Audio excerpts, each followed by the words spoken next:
Dan, do you want-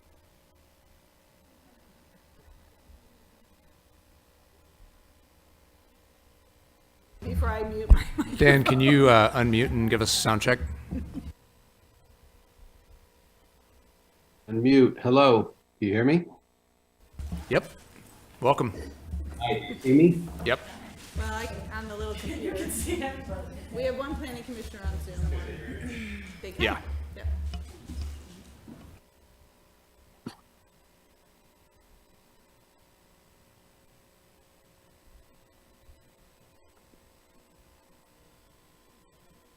Okay.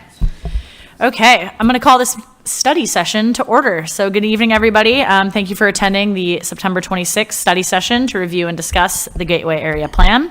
This is a special meeting, and so we will take public comment at the beginning of the meeting and only for items that are on the agenda. If you're interested in providing comment on the Gateway Area Plan, please stand and make your way to the podium. Or if you're here on Zoom, please raise your virtual hand. Again, we are interested in maximizing our Council Planning Commission discussion time this evening, but we'd like to have a chance to hear from those that are here to speak. It doesn't seem like we have too many people here, so I think we will kind of make it in our time frame that we are giving. But we'll start here with in-person public comment for 30 minutes, and then we will open it up to Zoom because many Zoom participants did not get the opportunity to participate in our last study session due to the sheer volume of in-person attendance. And again, just a quick reminder that public speaking is difficult for most people, especially those that are coming out to a meeting maybe for the first time. So to make everyone feel safe and comfortable here, we ask that you please hold your applause and limit your remarks until the end of the public comment period. All right, so if you would like to come up to the podium, I'm going to shift around here so I can actually see everybody and take it away. Or what? Oh, yeah, we need the timer. And yeah, each public commenter will have 2 minutes, and David will get the timer out.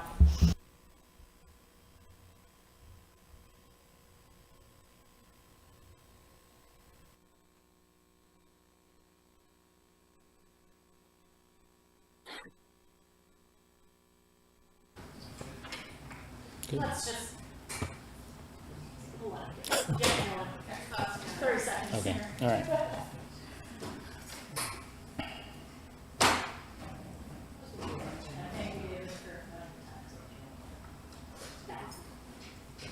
Okay. Good evening, everyone. My name is Colin Fisk. I'm the Executive Director of CRTP, the Coalition for Responsible Transportation Priorities. The principle here is pretty simple. Putting people closer to each other makes it easier to get around in climate-friendly ways, like walking, biking, rolling, and riding the bus. So that means higher density housing than we have built in the past and putting it near existing destinations. The Gateway Plan is good on both of those fronts.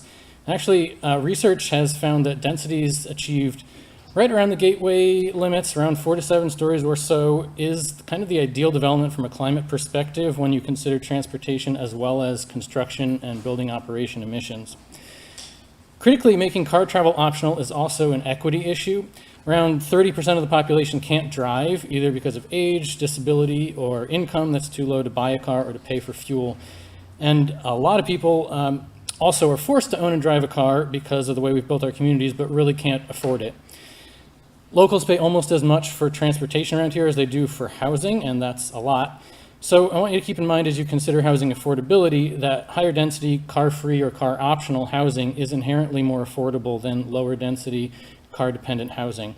It also allows people who can't drive for non-economic reasons such as disability to live somewhere where they don't have to subsidize expensive parking and other vehicular infrastructure for cars they can't use. I also want to address an idea I've heard a few times now, which is that your decision to designate a linear park means that the buildings near it should be shorter or smaller. And I think that research shows that you can get the benefits from urban greenery with a relatively small area. And what that walkway needs is access to residences and destinations. It doesn't need a limit on that development. So I ask you to keep the Planning Commission recommendations for building heights and to move this plan forward as quickly as possible. Thank you. Good evening, members of the Planning Commission and members of the Council, and I want to thank the Planning Commission for their diligent and hard work over the last few years. My name is Elizabeth Connor. I'm a former Arcata Planning Commissioner and former Arcata City Council member and passionate affordable housing advocate. In general, I want to say that I continue to support the Gateway Area Plan. I think it's a great opportunity to use an infill area that's already has most of the infrastructure and services to site that allows us to save agricultural land. We can create a vibrant, thriving community, walkable community, and I just think it's a great opportunity. And it will provide affordable housing. I like the cutout for the arts community, and I think it's a forward-looking plan, and I urge you to adopt most aspects of it. I want to focus in some comments on what you're discussing tonight, which is affordable housing. And as you know, you're looking at 3 different programs. And I'd like to start with the inclusionary housing program. And I wrote the council members a letter, and I hope you've had a chance to read that. So I would recommend, in short, that you would reduce the inclusionary zoning threshold from the current 39 units, or start at 40, to a maximum of 15 units, ideally 12. And the reason for that is because we don't expect that whole project with the inclusionary zoning requirements to be financially feasible. We want that program to bring the developer into the jurisdiction to talk about how we can fund it together. And that's why we're working on a regional housing trust fund and other funding mechanisms for that. Secondly, and also so you know, it's compatible with the state density program, and that state law has found that state density bonus units can be used to meet inclusionary zoning requirements. So that's a big deal. Secondly, on your community benefits program, in short, nobody wants to hear this, but you will have to offer much more to be competitive with the density bonus, to have local control. Thank you. Good evening, council members and commissioners. My name is James Clore, and I'd like to share some thoughts about things I want for Arcata. I want efficient land use with higher density buildings so we don't have to sprawl into the natural lands around the city. The new Kramer development over on Foster is great. It's new housing. It's just pretty inefficient in my opinion. Imagine if we could have condensed those buildings from many, many 2-story structures to 2 or 3 5-story structures with green space in the middle. I want new building technologies that are more efficient and safe. I want grounded outlets. I want GFCIs in my bathroom and kitchen. I want arc fault circuit interrupters on every circuit. I want insulation in my walls, floor, and ceiling between me and a potential neighbor. I want electric heat that doesn't pollute the air that I breathe, and I want to spend less on heating my home because of all that insulation and new technology. I can't tell you the number of places I lived in Arcata where I had to have one of those stupid grounded outlet converters because there weren't any grounds in the walls. I want there to be options from single-family homes to small apartment complexes to townhouses to large apartment buildings and condos to mixed-use builds with commercial options on the bottom floor and housing and offices on the upper floors. And I want housing developers to not only build all these new bits of housing, but to charge fair rates and to practice good management of their physical assets. We blame tall buildings for breaking down or dense neighborhoods for increased crime, when it's the people that are managing the buildings and the tenants of those buildings that we need to craft health and safety codes to protect and be held accountable. And let's ensure that the city has adequate staff and teeth to enforce those codes. From the first page of the Gateway Area Plan, I see a lot of the things that I want for Arcata in there. Let's make a commitment to housing, let's make a commitment to our current neighbors and our future neighbors, and let's move this plan along and make adjustments along the way. This will never be perfect, but as of right now, I think it's good enough. Thank you.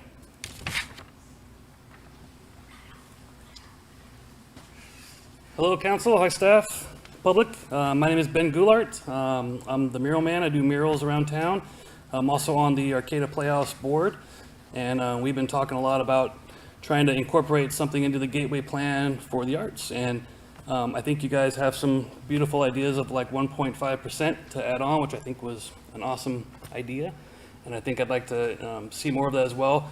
Art is actually what brought me here to this area. The support for art is amazing. I think it draws in tourism. And I think having that concessions in the Gateway Plan is a great start and something that will be good for future, and it may not happen for 10 or 20 years.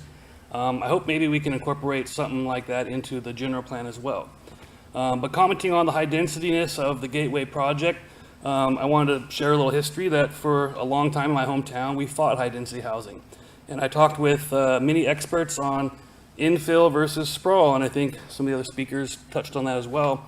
And it changed my opinion to really believe that infill kind of is the way to go for the environment. You're able to kind of put all the amenities into one spot, all the utilities, and it's just way better for the environment.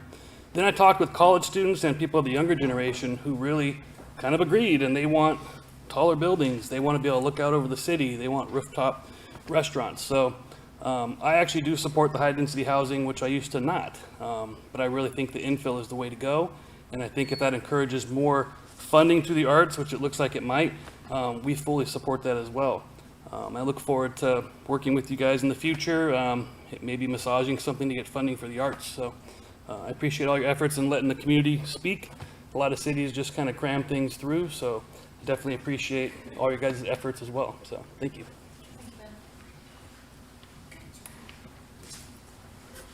Good evening. The last year and a half, I've been talking about specifically the wastewater treatment plant, and particularly about how sea level rise will be affecting that. I've brought up the Coastal Commission and the grants, and just to give the Planning Commission the latest, the council approved the second grant for the Coastal Commission, and we also had a report from the city stating that the completion of some of these grants won't be until the summer of 2024 or into 2025. So my question to you has always been, for a healthy democratic process, we need to have those studies done. We don't make decisions before we see the studies. And unfortunately, in this process, we seem to have made a lot of decisions before we've gotten the studies. So this is something that's inexcusable, in my opinion. The problem, I mean, I'm all for the folks that want to have, high density, but the problem is you don't want high density in a sea level rise area that's going to be affected in the future, because it's going to be a total waste of money, and it's also going to be affecting people's lives. So if you want 7-story buildings or 6-story buildings, try bedrock as a foundation and not in a sea level rise area. That would be my recommendation to follow forward on this. I'd also address the last December, we had Danco Ali presentation at Cal Poly. We had some pretty strong comments from a major developer stating that it wouldn't pencil out at 5, 6, 7 stories. I haven't seen any get together with any developers since that statement. I mean, I would have been pretty concerned about that if I was sitting in your shoes. Why haven't we had all the developers and asked what is the problem, why they're not building right now at 3, 4 stories? There's nothing that's stopping them from doing that right at this moment. Thank you. Hello to commissioners, staff, and council members. I'm a bit of a skipping record on the topic of siting, stepbacks, and setbacks. Applications of these principles can offer community benefits for both existing and future Arcatans. By applying these principles interchangeably, new construction can interface with existing neighborhoods and the L Street corridor, which represents a communal gathering space for future high-density neighborhoods. Dedication of open space along the L Street corridor through guaranteed required active frontages and hopefully the benefit of privately owned public spaces can enhance what will be the primary park of the Gateway in the future. It would be helpful to get clarification on setback frontages located on packet page 138. It appears to only address active, non-active from property lines abutting 8th and 9th Street and L Street between 8th and 9th Street. Perhaps a separate table would be helpful on this. Citing stepbacks and setbacks can help to ensure gap policies. GA9F, solar shading, ensure new development minimizes solar shading to surrounding properties. Balkan massing, GA9P, human scale massing, provide for human scale and pedestrian friendly building massing where large buildings are broken into smaller volumes and fit into surrounding neighborhoods. And GA9Q, transition to lower intensity uses and require buildings to incorporate massing strategies to minimize impacts on adjacent single family homes. Please keep these policies in mind as you work through the framework of the Gateway Plan. Thanks. Good evening. My name is Lulu Michelson. Thank you for the opportunity to speak tonight. I'm a renter in Arcata, and professionally, I have also worked extensively on housing policy. I want to express my strong support for the density currently included in the Gateway Area Plan. Density, as we heard, is climate friendly. It encourages equitable transportation and prevents sprawl. I also want to celebrate how density, including the 4 to 7 story buildings currently included in the plan, is critical to the city of Arcata's stated value of inclusion. Right now, Arcata is one of the most desirable communities in Humboldt County. People want to live here. Yet, in our current housing crisis, so many struggle to find safe and affordable homes in Arcata. In my work advising local nonprofit organizations, I have connected with many of these residents. They're teachers, Cal Poly Humboldt students, and service workers who want to live in Arcata, but are instead commuting from McKinleyville, Eureka, even Fortuna, adding traffic and emissions to our area and missing out on supporting local businesses. I heard from a nurse who's commuting 2 hours a day to work in Arcata and struggling with high gas prices. I've heard from older adults who want to downsize from a large home but cannot find an affordable one-bedroom option in Arcata. And then there's my personal experience and that of other young professionals who want to stay in Arcata and raise a family but are unable to afford a home. Let me be direct. Limiting building heights in the Gateway Area Plan is a form of exclusion. It means less homes and less people who get to enjoy the benefits of our community. Restrictive heights, setbacks, and zoning guidelines increase building costs and reduce affordability. Anything less than 4 stories will make it virtually impossible for mission-driven developers to compete for state funding to build affordable housing in our area. The current building heights in the plan, along with streamlined zoning, will allow for nonprofit, community-focused, and mission-driven developers to invest in building affordable housing in the district. Density is key to an environmentally sustainable and racially and economically inclusive future for our city, and I hope you leave those elements of the plan intact. Thank you.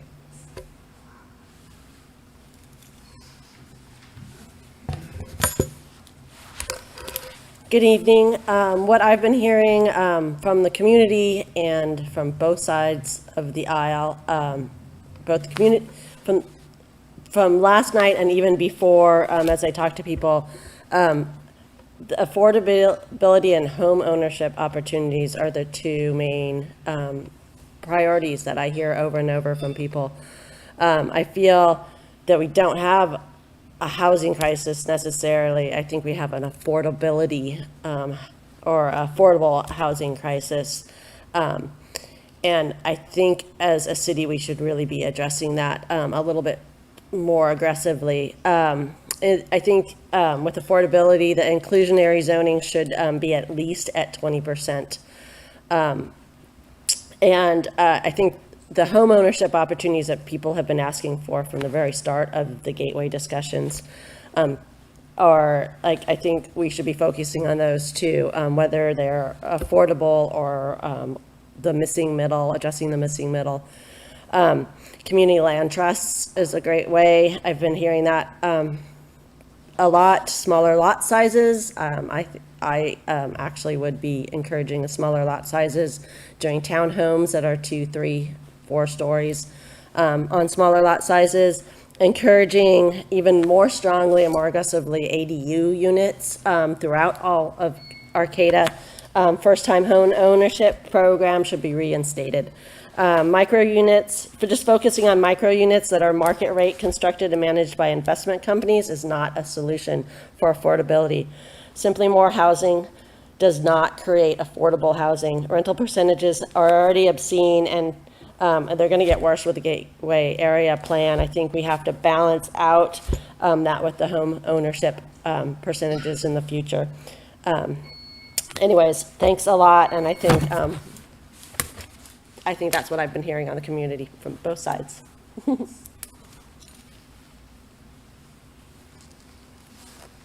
Yes, good evening. I'm Fred Wise, Arcata1.com. I wanted to thank staff for the meeting last night. It was excellent. I like to see a meeting like that every month. We have a community-led meeting once a month. The next one is October 3rd. I've mentioned changes to the housing element may be required. A housing element, policy HE6, provide opportunities for infill development of vacant and redevelopment properties in a way that allows for gradual rather than drastic changes from surrounding development density or type. Design features that have gradual increases in building height. June 27th, Planning Commission meeting, Community Development Director said the intent all along has been to try and create a code that both provides high density, but also a quality of life that we expect to come out of Arcata. Commissioner Lehman, safe housing is a human right. To provide affordable and safe housing for our citizens should be the #1 priority of the GAP.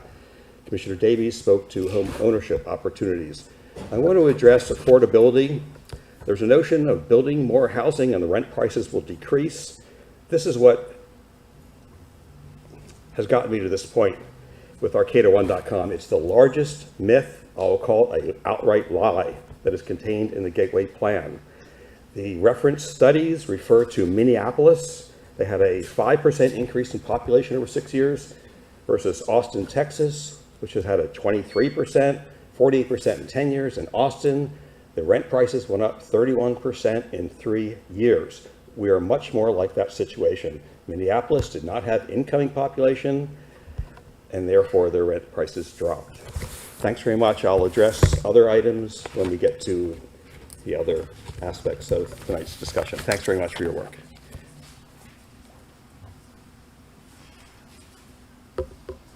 Hi. To anyone who opposes the Gateway Plan, less than a month ago, it was my understanding that this project, which has been in the works for upwards of 2 years now, I believe, was approved and ready to go.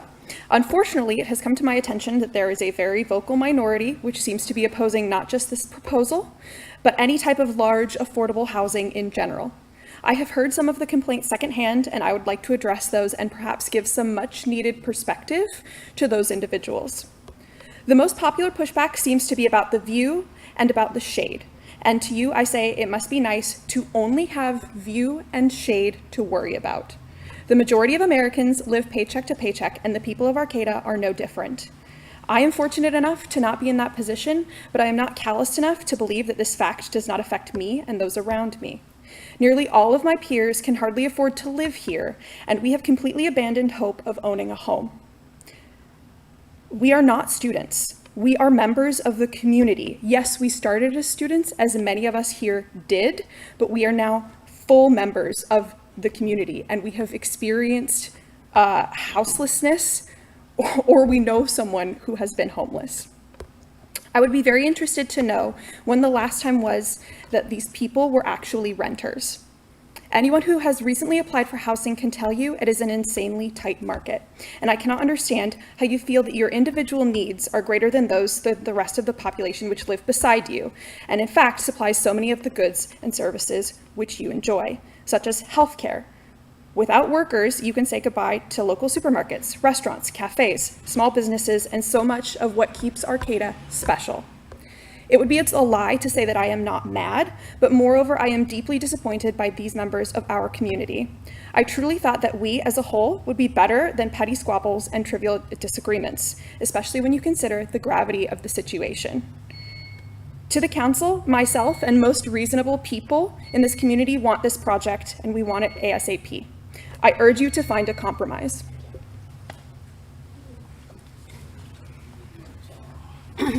Good evening, planning commissioners and city council members who are able to be here. My name's Joanne McGarry, and I always like to talk about three things, but before I do that, I'd like to share that at the last planning commission, I shared with the planning commissioners that I know no one in the city of Arcata who wants sprawl. If you know somebody who wants sprawl, speak up now, because I have never met anybody in this whole process who wants sprawl. Everybody's in favor and understands infill, and they understand the need for density. But as the previous speaker said, we were talking about strategic and or gradual, not drastic. And so the three things I guess I wanted to talk about, if we're talking about affordable housing, I've been struggling for many years trying to find what I call safe, sane, and affordable. Those are three things that are most important in housing: safe, sane is very important, and affordable. And people can, give up on some of those criteria, but the sane one is really, really important.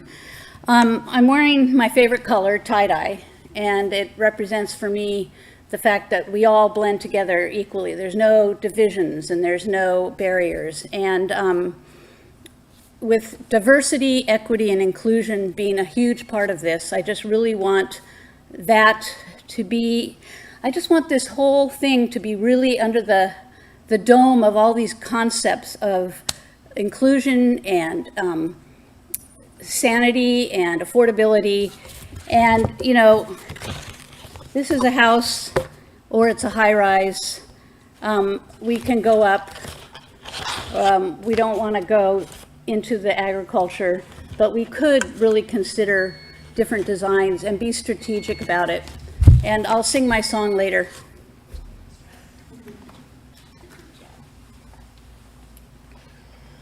Hello, everybody. My name is Cody Freitas. I'm a member of the Operating Engineers Local 3. We're out of Eureka. I live in McKinleyville. I came out here tonight to speak in support of the Gateway project. To just, you guys have been hearing it, but just say again, building up means more homes for more people. Building out means more land we're taking up for that same housing. And this is a good project. And I think we should move forward, and we should do so as expeditiously as possible and as safe to do within this community. Thank you. Good evening, everyone. My name's Louis. I'm an Arcata resident, Kaduk tribal member. I'm here to support the Gateway Plan, and I am a little bit admittedly baffled that this is still a conversation that needs to be had. The building height restriction stuff, we're in the midst of a housing crisis. That's me. All right. We're also, here you'll hear it twice, we're also in the midst of a climate crisis. See? He said it. Yeah. And thank you. So wow. Soldier on, Louis. I'll soldier on. I'll just say, I think we would be missing a great opportunity, and we would be going against the character of a city. We would be down the values of Arcata if we didn't move this thing forward and move it forward fast. Yeah, that's it. Thank you. Okay, so we have time to take 2 more in-person speakers. So if you are planning on speaking, get up there now. Thank you. Go ahead, Sherry. Good evening. People don't realize that under state density bonus law, if the city zones for 7 stories max, a developer can start at 7 stories and go up from there.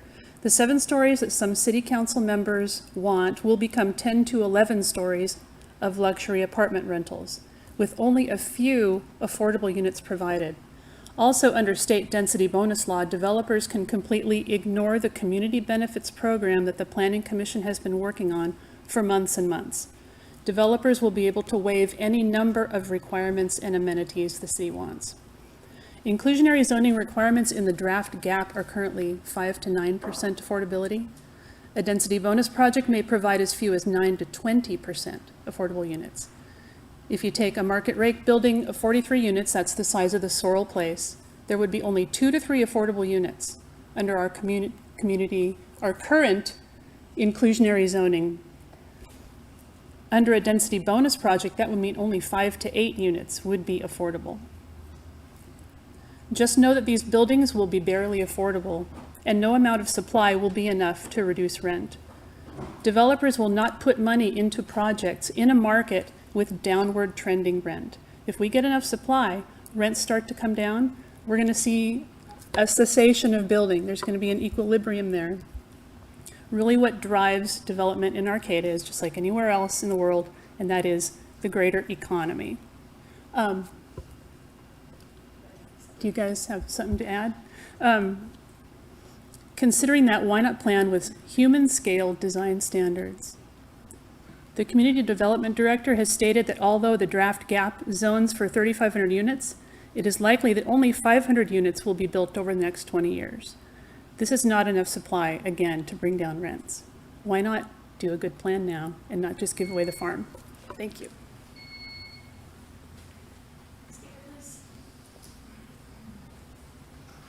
Hello, I would like to vocalize my support for the Arcata Gateway program. I was born in Arcata, and over the years, I've slowly seen my family get priced out of the area. I'm now currently going to college, and I've grown up going to high school, and through that process, I've met many different other students who have not been able to show up here today because they've actually been unable to find housing for the upcoming semesters and have had to transfer. So I've seen this with friends growing up who've moved out of state to other areas because it was too expensive for their family. And I've seen new friends that I've made recently had to move as well. My family has been unable to live here, and my father has had to work 2 jobs for over 20 years to support my upbringing. And now it takes me like 40-minute bus commute to go to the college campus in an area that I really love, and it's full of wonderful people.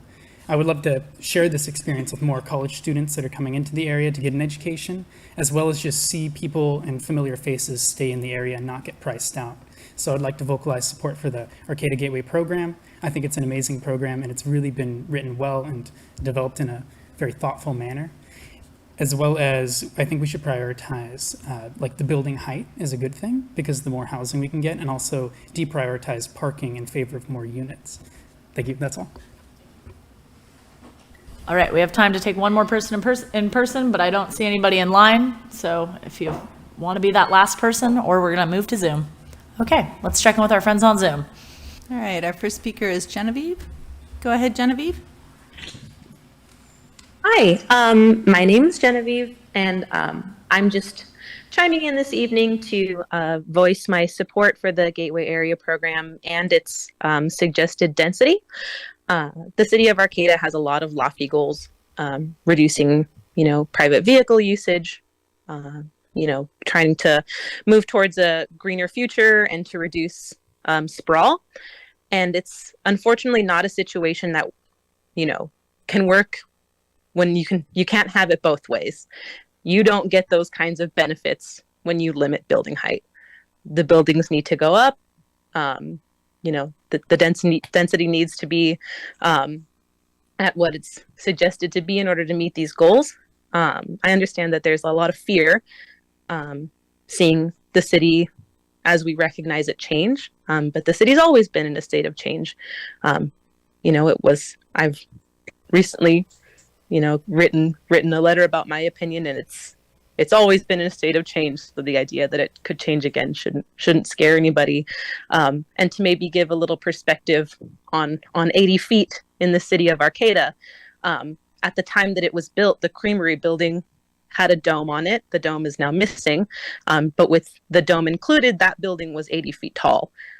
So if you look at the Creamery building and don't worry about shade, and you look at the Creamery building and you don't worry about blocking views, if you think that it's a beautiful building, hopefully maybe gaining a little bit of perspective might speak to some of the fears that we have. The city of Arcata will remain beautiful and remain special even with taller buildings. Thank you.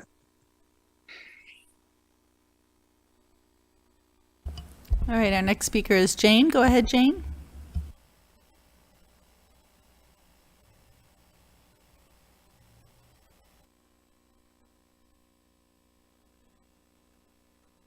Go ahead, Jane.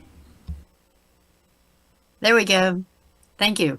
Thank you all for this meeting today. I hope you have the opportunity to actually sit down and discuss some of these issues. And my question is to address how we go about with this plan, incentivizing and actually creating affordable housing and homeownership opportunities. Disregarding building height, the issue about building height is, does it cost more when the building goes higher because of the requirements for a better foundation? It's not clear to me economically, financially, whether building height results in more affordable units. Somebody needs to bring in contractors, developers to address that issue. How we manage to find a way to cap rents, if we can do that, and still encourage development. But we need to find a way to keep our housing as we develop it affordable and have a variety of levels. We don't want all our buildings to look like Sorrel Place, but we do need housing. So I think the challenge is homeownership, affordability, and making it a very livable, enjoyable, visually likable community. So thank you all for your work. I hope you have a really good discussion tonight and everybody gets a chance to talk. I don't see that there's opportunities during this discussion period for the public to enter in again. If there are, it's not on the agenda. So we appear to have only this particular opportunity to speak. And if there are more, it would be nice if somebody told us so. Thank you. All right, we have no further online public comment. All right. Well, thank you to all those commenting this evening. We appreciate it, and thank you for coming out. And before I turn my back on you guys, I'll introduce Heather Equinos, who's going to be our facilitator this evening, for two primary reasons. One, she has a lot of experience and background, especially working with the city and our community on long-range planning. She has been working on iterations of the Gateway Plan since its inception, and she's going to give us a little bit of background on that. Secondly, since there are really only three of us concentrated on making these final decisions, it feels better to free myself up a little bit and not have to focus on facilitation and allow Heather to be with us tonight. So again, tonight we're coming together as an opportunity around the table. So hopefully I hope everybody feels comfortable tonight, you know, getting down and talking about things, and it's good to just be around a table with everybody and see everybody's faces and be on the same level. And so again, just thank you so much to the Planning Commission. I know you guys have done a lot of heavy lifting and reviewing and drafting this draft that we have before us. And again, just thank you, because we know that you guys sit as a body of 7 making decisions as opposed to the 3 of us that will ultimately be making gateway decisions. So again, on behalf of the council and our whole community, thank you to the Planning Commission, and I'll turn it over to Heather to get us started. Thank you. Testing whether this mic works. Thank you, James. All right, so I'm Heather Equinos. Hey, everybody. This is officially my 19th meeting I've facilitated related to housing in the last 4 years for the city of Arcata. The vast majority of those meetings were community meetings. I think I visited the Planning Commission twice, if I'm remembering that accurately.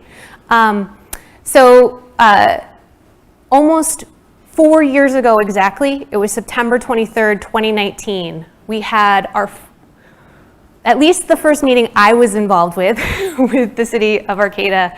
We held a meeting at Arcata Community Center. It was a housing workshop. About 50 people showed up. In that meeting, because it was sort of like the launch of the first conversation about, hey, we need some housing in Arcata, what are we gonna do about it? We knew that based on how this conversation rolls across the country, that it was likely to be a very polarizing conversation. It was likely going to take an extended period of time, and we wanted to at least start to set up the conversation in a way that it created a container where people could feel creative, where people could recognize what they valued and what they wanted to see expressed through the plan, the housing plan for the city of Arcata, and ideally could also start to at least understand the values of other people in the community so that we wouldn't end up in the same polarized place that so many other communities end up when planning for housing. So that was 4 years ago, 2019, and we started that meeting by asking the community members that showed up, our neighbors, to map out what were likely going to be some common tensions that our plan was going to need to address. So I went back to those meeting notes from 4 years ago today, and I did a brief snapshot because I didn't save those papers. Had I known it was going to take us 4 years and I would be here, I would have saved those flip charts, but I did not. But they are on the website of the city of Arcata if you want to see all of the comments that people included on those maps. But I just sort of pulled forward a few of them. And I wanted to start this way because I think this is still the intention of surfacing the polarities that were likely going to exist, the tensions we are going to have to plan for, was so that we could leverage them well, creatively. So ideally, we could get the best of both of these interdependent values and stay out of the downsides as much as possible from those values. So I'm not going to walk through all of them, but I wanted to at least set this up and set the stage because we're kind of coming back around, right? And hopefully lifting our gaze and not getting super dug into the trenches of any one of these values. So we asked people, hey, there's good stuff that comes for developing a plan that's really planning for the people that live here now. And at the same time, there's value in planning for the people yet to come. We've got kids growing up here who want to live, have a house. We've already heard from some people today in that situation. Future generations yet to be born, people who want to come here to go to school, work, etc. So can we develop a plan that can get the best of both of those things? Can we develop a plan, this was another polarity, around building in our current footprint and expanding our footprint? We've heard, I know, as I've said, I've been in 19 meetings now, mostly with community members. We hear a clear preference around building in our current footprint, and there's also some acknowledgement that that comes with some downsides. So might we also be able to get some upsides that come from expansion? Stability, little or no growth, and change and growth. These are not either or choices. And sometimes we act as though these are binary choices that we need to make.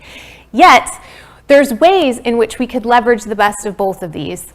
But we wanted to at least acknowledge that, that there are downsides related to both. Okay, and then the last one we asked people to think about is focusing on affordable housing and focusing on market rate housing. So it's likely that all of us hold a preference for one of these values more than the other. One of them is probably preferential, one is subordinated. And when that is the case, we're likely to see the upsides of our preferred value and the downsides of our subordinated value. We get this tunnel vision, right? I see the good stuff that comes with the thing I prefer and the downsides of what I don't prefer. And it's accurate, it's just that it's incomplete. There's another part of the puzzle that other people in our community hold. And so we were just trying to give space for people to be able to hear one another, see one another's values, and also recognize that there's trade-offs that we're going to have to make. So if we really want to stay in our current footprint, it is going to be walkable. These are direct quotes. I didn't make this up. This is what people actually said. It can help us retain our open land. It gives us a sense of community. And you know what? There's going to be some maybe more noise or people with some human tension if we're closer together. So how might we mitigate that stuff as we build in our current footprint? So we just wanted to play with those because it felt relevant to the work that you are going to be doing today, which is what I'm going to set up right now.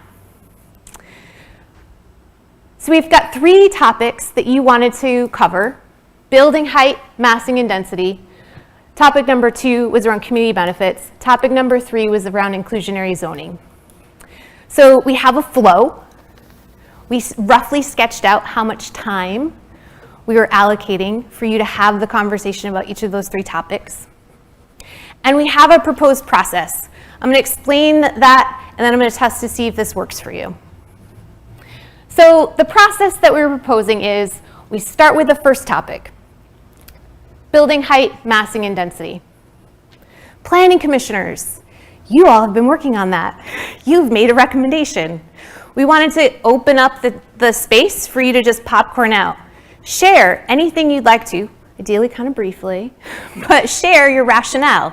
Why did you recommend what you recommended? Okay? And then we'll turn it over to council. Council members, what are the core questions that you have for the planning commissioners? The core questions about the recommendation to help you understand the recommendation more deeply, understand the analysis, understand the perspective. Okay, so questions, they might be clarification, etc. I'm going to chart your questions just so we can track them all and be clear about what the questions are. I don't know how many you'll generate. Maybe you're going to generate a ton. We might have to prioritize. So that we'll see how that goes. But then we'll give the planning commissioners a chance to respond, right? We'll generate your questions, hear some responses so you can, again, understand. This is a study session. So I'm operating under the assumption that you want to understand one another and each other's thinking. So The planning commissioners will get a chance to respond. We'll just see who has responses to the questions that were generated. Then there's this gradients of agreement. I'll move it up when we get to it. But it is something, is my understanding, that the planning commission you've been using. That's how you arrived at your recommendations. So I'll move it up, and then I'm just going to ask the council members where you're falling on this gradients of agreements related to the current recommendation that's before you. And then wherever you land, I'm just going to ask you, cool, tell us why. What's your rationale? Like, what's making you land there? And then we'll move on. So we got, as I said, we've got 3 topics to cover. I am going to test to see, we are humans, we often need breaks. And so after covering the first topic, I'll see if y'all need a 5-minute break, and then we'll dive into the next one. That was our proposal for today. Where are you? Are you good? Sounds great. Here? You're already on the grade degree. Okay. Is anyone here? Like, I'm not doing that. Thank you very much. Okay, cool. So, building height, massing, and density. Planning Commission, you spent some time with it. Very briefly, anything you want to share with council members to help them understand why you landed where you landed? Any rationale you want to offer up? And I know, oh, go ahead, Dan. Sorry. Okay. Oh, that was a no. Thank you, Dan. You're good with the process, but knowing that. So it will take an extra second, but do please try to mic yourself because we are trying to capture this. There should be enough to share as we move around. And shut your mic off when you're done. Thank you for those logistics. I got to speak a lot at the last joint session, so I'd really love to hear from the other planning commissioners. Cool. Peter. I'll go first. Many people have said this, but I'm going to say it. Arcata, our city is going to experience considerable growth in the next few decades. Cal Poly is expanding, remote work is becoming general, and we're going to have climate refugees move here because we live in a great place. So I think there are 2 important parts of the Gateway plan that has led me to the position I have. One is, I think the most important is housing. And as Fred said, I think safe housing is a human right. And we need to provide affordable and safe housing. And then open space. The citizens of this city have said over and over again, they want open space, they want walkways, they want bikeways, they want natural areas. There's only one way to do both of those things, and that is to build up. So I strongly urge the City Council to adopt our recommendation for 4, 5, 6, and 7-story buildings. Thanks. Thank you, Peter. Right. Who else from the Planning Commission wants to share rationale and thinking? So I just was happy to read the comments that the city council made, but after reading them, I was kind of confused because some of the comments talk about the maximum building height being 4 stories and then also potentially requiring planning commission action for anything over 5 stories, which would mean that this isn't a form-based code. So I'm hoping we can clear some of that up tonight. Okay. Yeah. What's your rationale you want to share? I've heard from some large employers here that they can't provide staffing because the workers have no place to live. We've heard the word that we're in a housing crisis, and based on the information that I've learned, I 100% agree with that. So the primary thing we need to do in the Gateway area is to create housing units. given the fact with global warming and the environment, the best way to protect the environment and create housing is to go vertically. We've had a number of the members of the public speak to that, so I'm not going to repeat that. It just makes sense. So my rationale for supporting the Planning Commission recommendations was that we need to create as much housing as quickly as we can. Thank you for sharing that. And Judith, yes. The Planning Commission went through a fairly long process to very slightly reduce recommendations for maximum building heights from what the original draft indicated.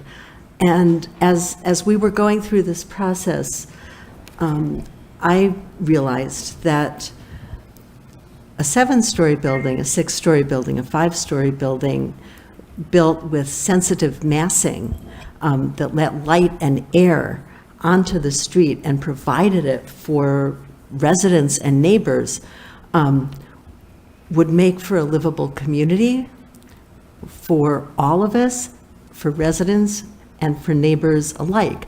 An insensitive monolithic building would be providing housing. It may be providing affordable housing, but it wouldn't be providing the kind of housing that we're really hoping for in this plan. We're up against a state density bonus law, which could really override a lot of the details of our form-based code, especially relative to building height and massing. And so what we need to do is find that balance between offering something that will attract builders to build what we would like to see and live in here, and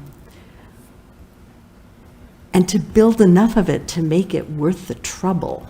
And that's a balancing point. I think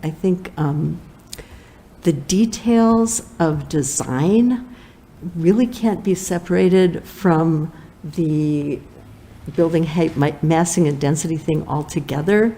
It's important that the rear sides of buildings provide access to light and air as well as the street side.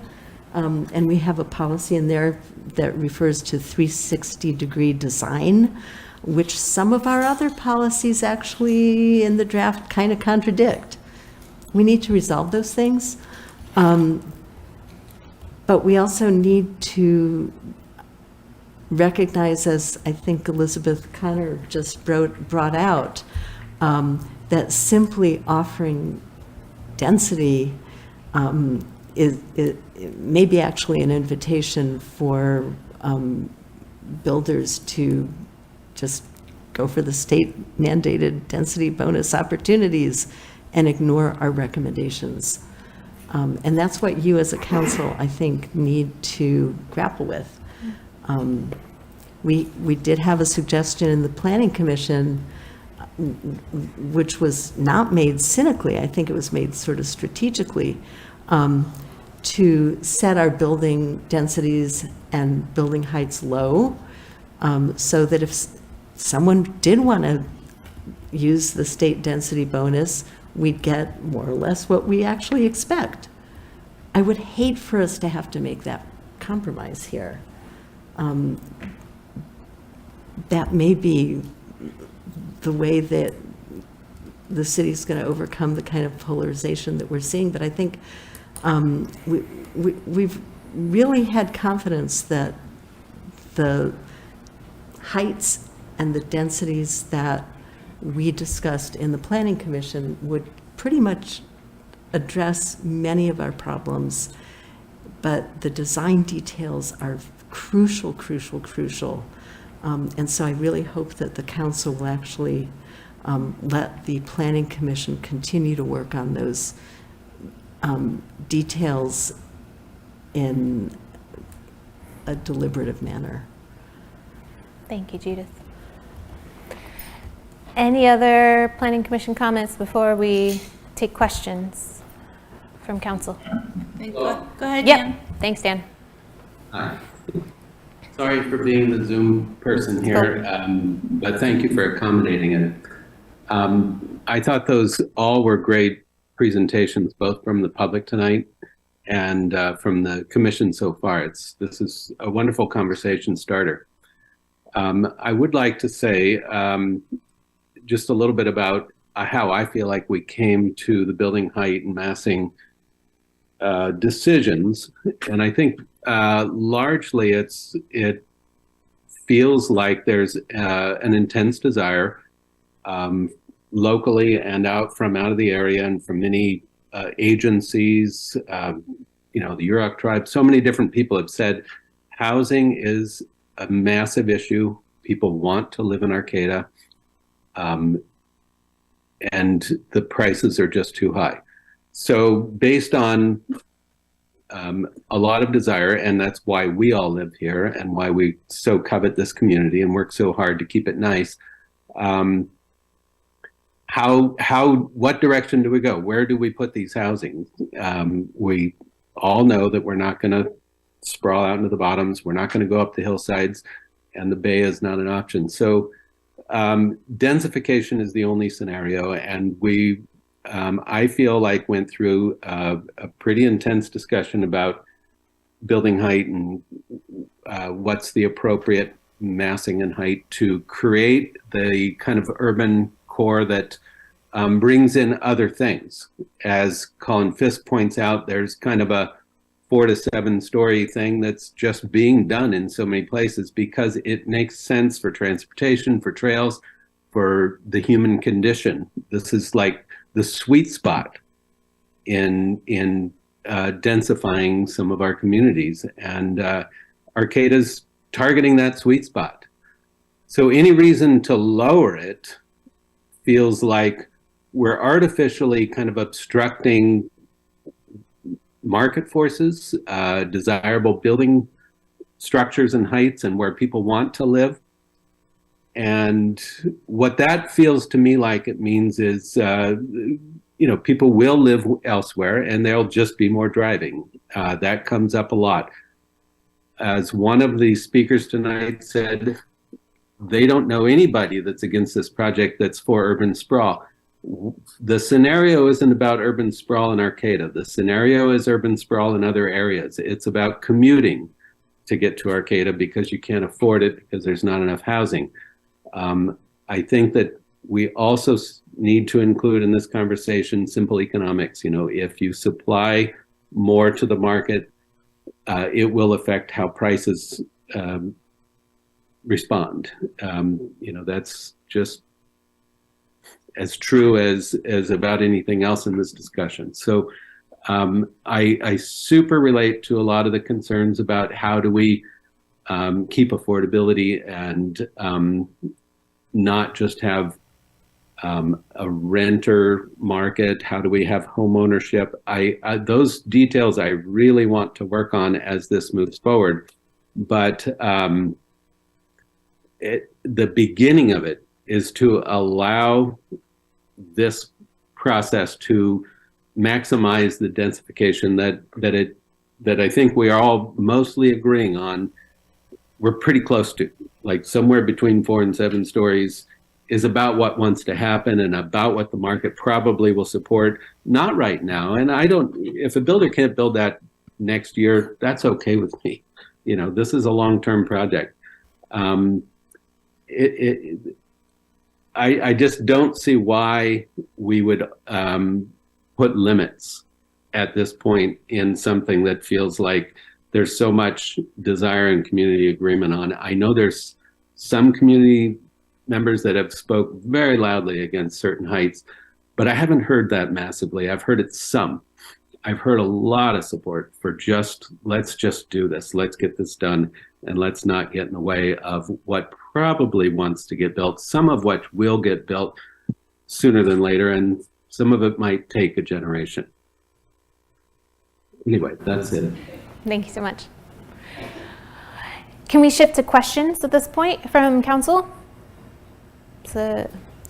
All right, here goes. So I'm going to track them all and then we'll get them all up there, and then we'll figure out the order in which we want to all respond. Yeah, so I did release, my thoughts on this a couple days ago. I have, for the past 2 years, watched every planning commission meeting. I know how you folks got to your decisions, and I really thank you for it. I understand the thought process that you went to. I have spent hours discussing with staff. I feel like every book I have read in the last 2 years has been in some way devoted to urban planning. I mean, and I hear the community. I am satisfied with your recommendations. The questions that I have, so to address your question, Abby, when I put in that, review at 5, I guess that was my attempt of a gradient of agreement, that if that is, something that we're sticking on, then I'm willing to it, but really, I'm okay. I am understanding, though, the 7-story building height, that is in the Barrel District. That is my understanding, that there is going to be a separate Barrel District plan, which is what I read, that so, whatever zoning we do, that'll be a whole different plan that will be discussed. So yeah, I'm looking forward to building some houses for people that need to live in it. I will say that, I have children, I have young children that are going to go to college and hopefully want to come back here. And I really would like them to have a place to live. I mean, from the Planning Commission and from the public, I've heard a lot of speculation, the economics, it'll even out, market rates and rents, or it'll be really still too expensive. So I don't know. We don't have a lens into the future. I don't think we can see what the rents are going to be. We just need to, you can't get a doctor here. You can't really go to I don't have any dentist here that takes the benefits that I have. So, I mean, we need to house some people. I just want to clarify if there were questions in there. No, I don't think there were any questions. That was one big comment. I'm sorry. But no, it's cool. There might have been questions underneath it. So and again, you don't have to answer yet. We'll get to the responses. But Barrel District, whole different plan. Also, maybe, I don't know, maybe there was a question in there about did the Planning Commission have a take on what this might mean for rent? Is that a question you want? I mean, I just don't think respond that to? I just don't think that we can predict what the market is going to be like. Okay. So not a question for the Planning Commission. Not a question. One question, I guess, if we're going to talk about massing.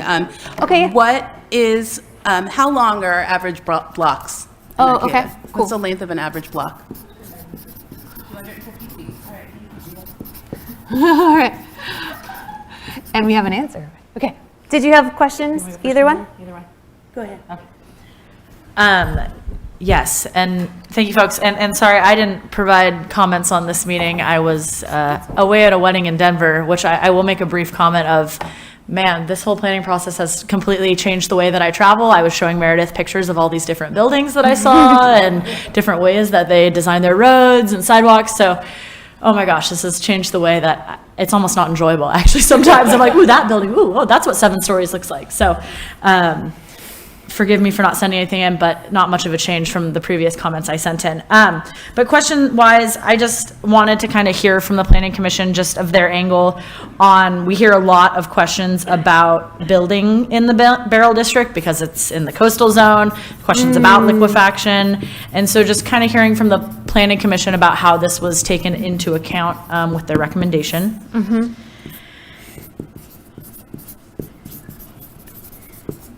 And then just kind of touching, and this, I'm sure everybody has something to add in on this, but just really relating to what Judith stated, just kind of where do you see these contradictions and what details of the design standards do you really see as essential and that the Planning Commission would like to really take a closer look at? What are some of those pieces that, you know, especially us as the council can delegate to you guys because you're excited about working on some of those design standards? Cool.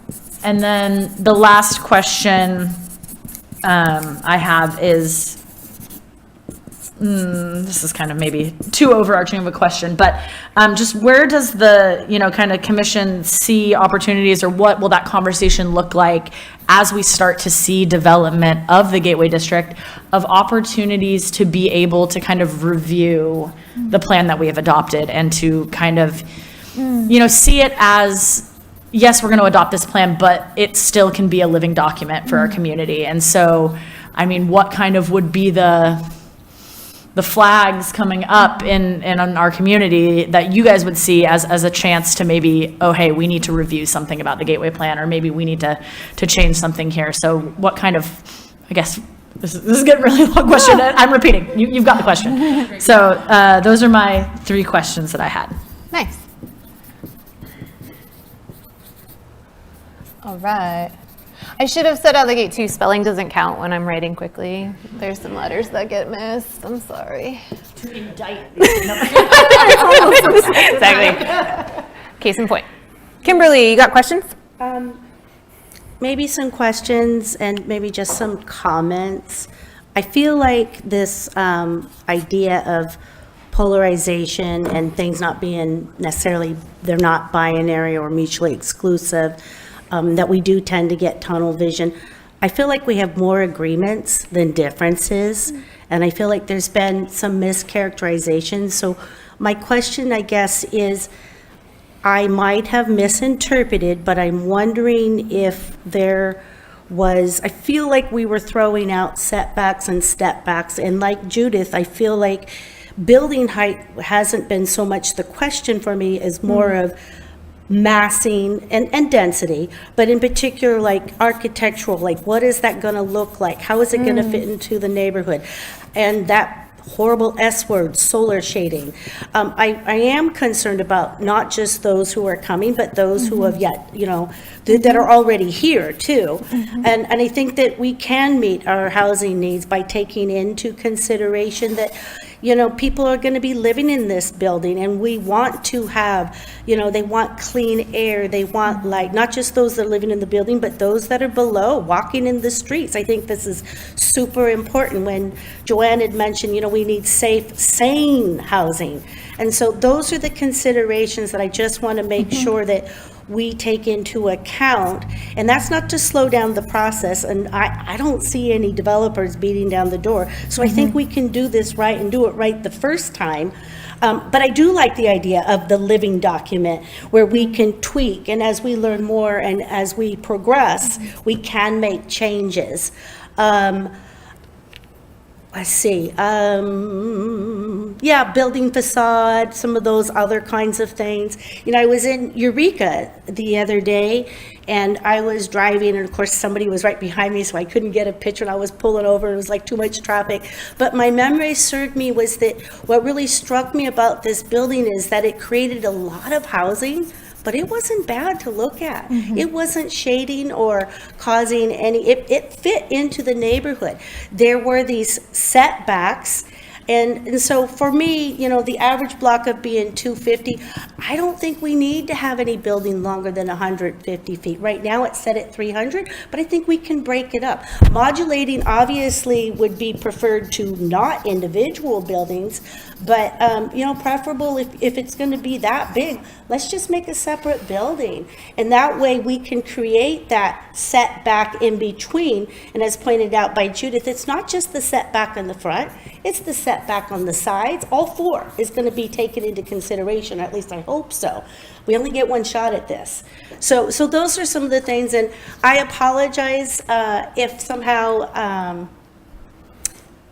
I have miscommunicated. I feel like there has been some mischaracterization. My passion is housing.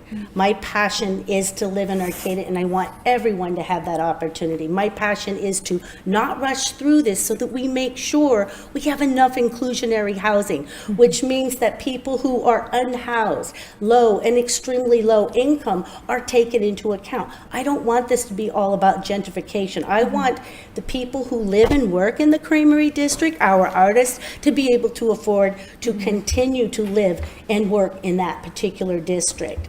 Some other things that I think are really... Before you move on, just because I don't want you to lose the train of thought, I want to check the questions that I tracked to see if they're accurate and what you meant when you were just talking. So you said massing, density, and setbacks, and solar shading.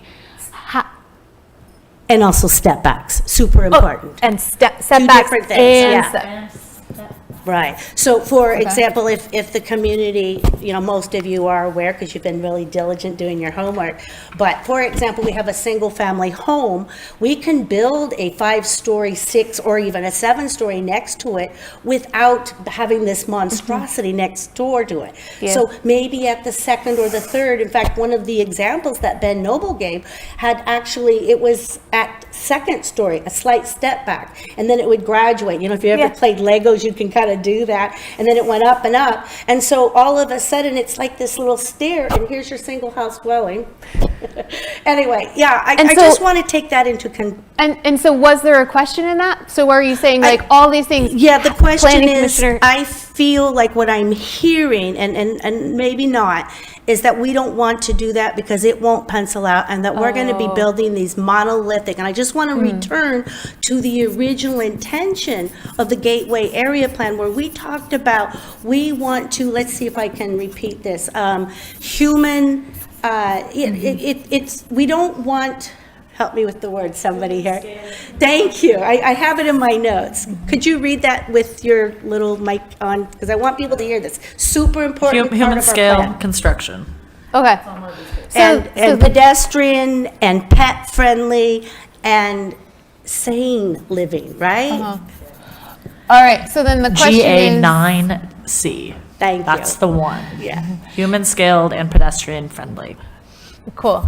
So then the question is hey, are we planning commissioners, are we not doing that? Was that not part of your agenda? So that was one question. And then you also posed the question, I think it was, how planning commissioners, were you thinking about facades? Did I get that right? And modulating with different kinds of building materials so that we don't just have this entire block of this great big monolith, not changing building. Not to say that Sorrel Place doesn't provide housing, it does, and I think it's great, but I think that we can kind of do some variations and we can still meet our housing needs.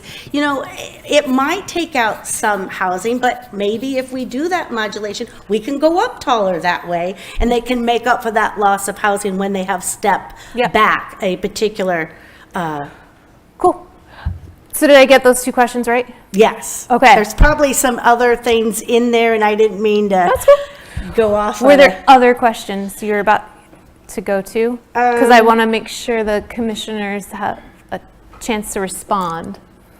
I guess my question would be also, how are we going to look at all of this within our Arcata Fire District? Because I do stand in solidarity with what they feel is important, and then we got to try to work that out. I think that might actually, would we be willing, I know that they came before the Planning Commission, it was super helpful. They have not yet come before the City Council. I did talk to both Chief and also Eric, and they would be willing to come. The 2 to 3 minutes offered in public comment, it's not even, it's not worth it. And I don't think that it would actually serve the purpose that, they would be, we need more time. So that's the other question, is if we could work out these details, I think that there wouldn't be that polarization that people think is happening. I think there's more agreements than there are differences. I just think we have to tweak out the details. And if we can embrace that, I think we'll get there a lot faster. Some of the stalling has because I feel like we haven't been looking and hearing. And so this study session is the step to doing that we're going to get to ask these questions and think out loud and not feel like you're on the hot seat. Because then those questions might not ask, and they're very important questions that could be missed otherwise. Love it. So I noted this question about the fire district, and it just so happened that was actually one of the planning commission meetings I did go to, was when you had a really lengthy presentation from the fire district. So I just asked, so perhaps when we go back to you all planning commissioners, maybe what you might respond to is, how did you include or consider what was shared with you from the fire district in relationship to the recommendation that you ultimately produced? Great. All right. Questions? Planning commissioners, where you want to start? Scott.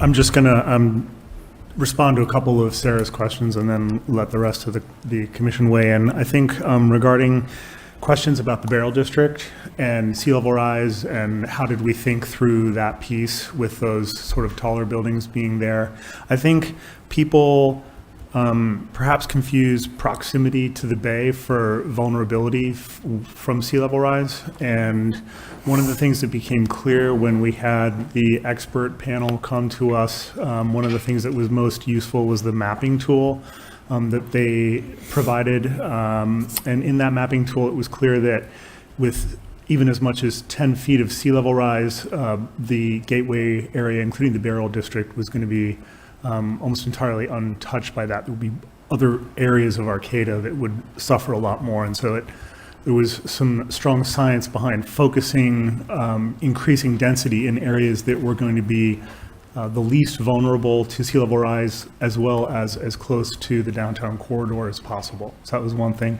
The other thing I wanted to speak to quickly was the question about this being a living document. It's something that we talked a lot about in our meetings, and we talked around a concept of sort of like almost a dial concept, not a switch. And the discussions we had were that, after a couple of years, we would have a chance to review what kind of buildings are we getting and compare that and map it over what our intent was. And that at that point, we would have a better lens with which to look back on the work we did and decide where changes needed to be made moving forward. But that right now we needed to make a starting point given the best information that we had, and we landed where we did, knowing that we may revisit this in the near future. Cool. Others, where do you want to pick up?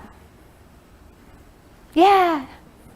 Peter. I'd like to address the issue of the kind of facades buildings would have, or the kind of shape they would have. And that's addressed in the form-based code and in detail. And I think that that's where it should be addressed. And if the council has issues with how the code is requiring that buildings be built, we should change the code. But the code is there, and it makes a good attempt to provide buildings that are interesting and different, and would provide an attractive city for us. Thanks, Peter. Yeah, Judith. Yeah, I guess I'll address the same topic, especially since I put it in here in the first place. First, if you look at the code language in the draft that I think was part of our packet today, there's a huge amount of detail, and it does provide a very clear sense of the differences between the different areas within the gateway. We argued through in the Planning Commission some of those details. I'm not sure we're done with those arguments, although we did have a July 11th date that was imposed on us to kind of pretend like we were. There's still some issues that I would hope that the council would allow the Planning Commission to revisit, including things like the zero setbacks on the rear sides of parcels in a multi-parcel block, for example, which the way the draft code reads now is going to create a first come first served situation for light and air, which I don't think was really the intention. And a number of other things like the maximum length of buildings, which is now set at a length that's longer than any of our existing blocks. One thing I guess I would like to just raise is that a great deal of that 138 acres is actually land that's big blank spots on most people's maps. They're psychological maps in Arcata. This is land that is not used for housing at the moment. It's land that's wide open to creative ideas. And frankly, from the perspective of developers coming in from outside Arcata, it's going to be really cheap land. Okay, I mean, by Arcata's terms, the owners of that underutilized industrial land are going to make a killing because they've been sitting on it for so long. Couldn't develop it because it was zoned industrial. We're going to give those landowners the opportunity to make some money.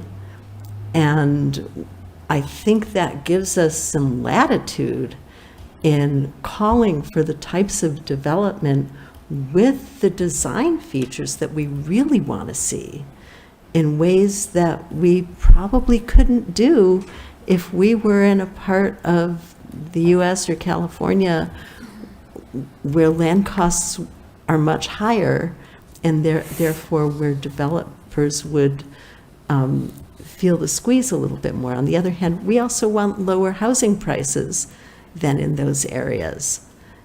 And I think that when we're looking at, in effect, opening up low-cost land for development, we also need to take action to ensure that what we get is going to be affordable, which is another set of items in there. But I'm really hoping that the council will give the Planning Commission some opportunity to continue to address the details of that form-based code. Thank you, Judith. Joel, I see you got something to share. Yeah, I'd just like to respond a little bit. I think everybody's in favor of, wonderful design.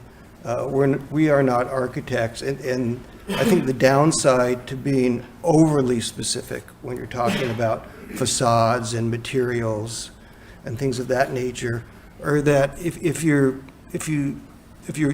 are too specific, I think you might derogate the work of an inventive architect. And I think part of the things I recollect that we discussed is that over specificity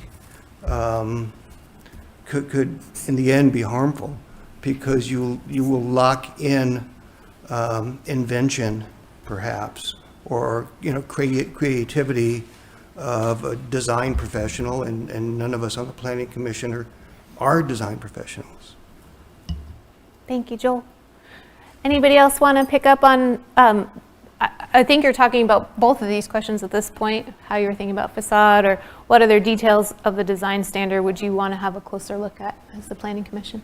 Can I ask a quick question? And I'm sorry if I'm cutting anybody off. Was it the will of the entire Planning Commission that they wanted more time to work on detail? I know we gave that July date as a review date because, we wanted to see where we were, but I think I asked this at another meeting, maybe the last study session, that these things we could do concurrently, like we could still move forward while the Planning Commission was still working on design elements if there was a desire for the Planning Commission to continue to, talk about these elements.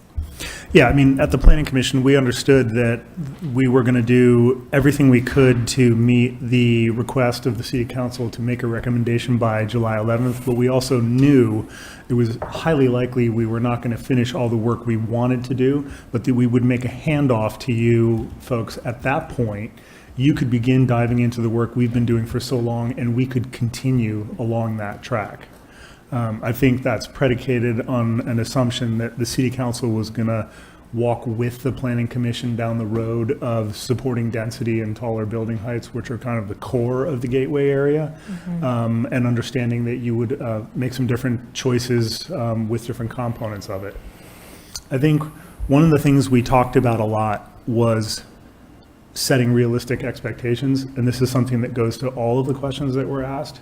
I would love to see buildings like the example that Julian Berg designed and drew, with bus passes and solar and as much park space as possible. Everyone would love that. But at that end of the scale, if that's the direction that we end up prioritizing, there's an understanding that we're not going to get affordable housing if we do that.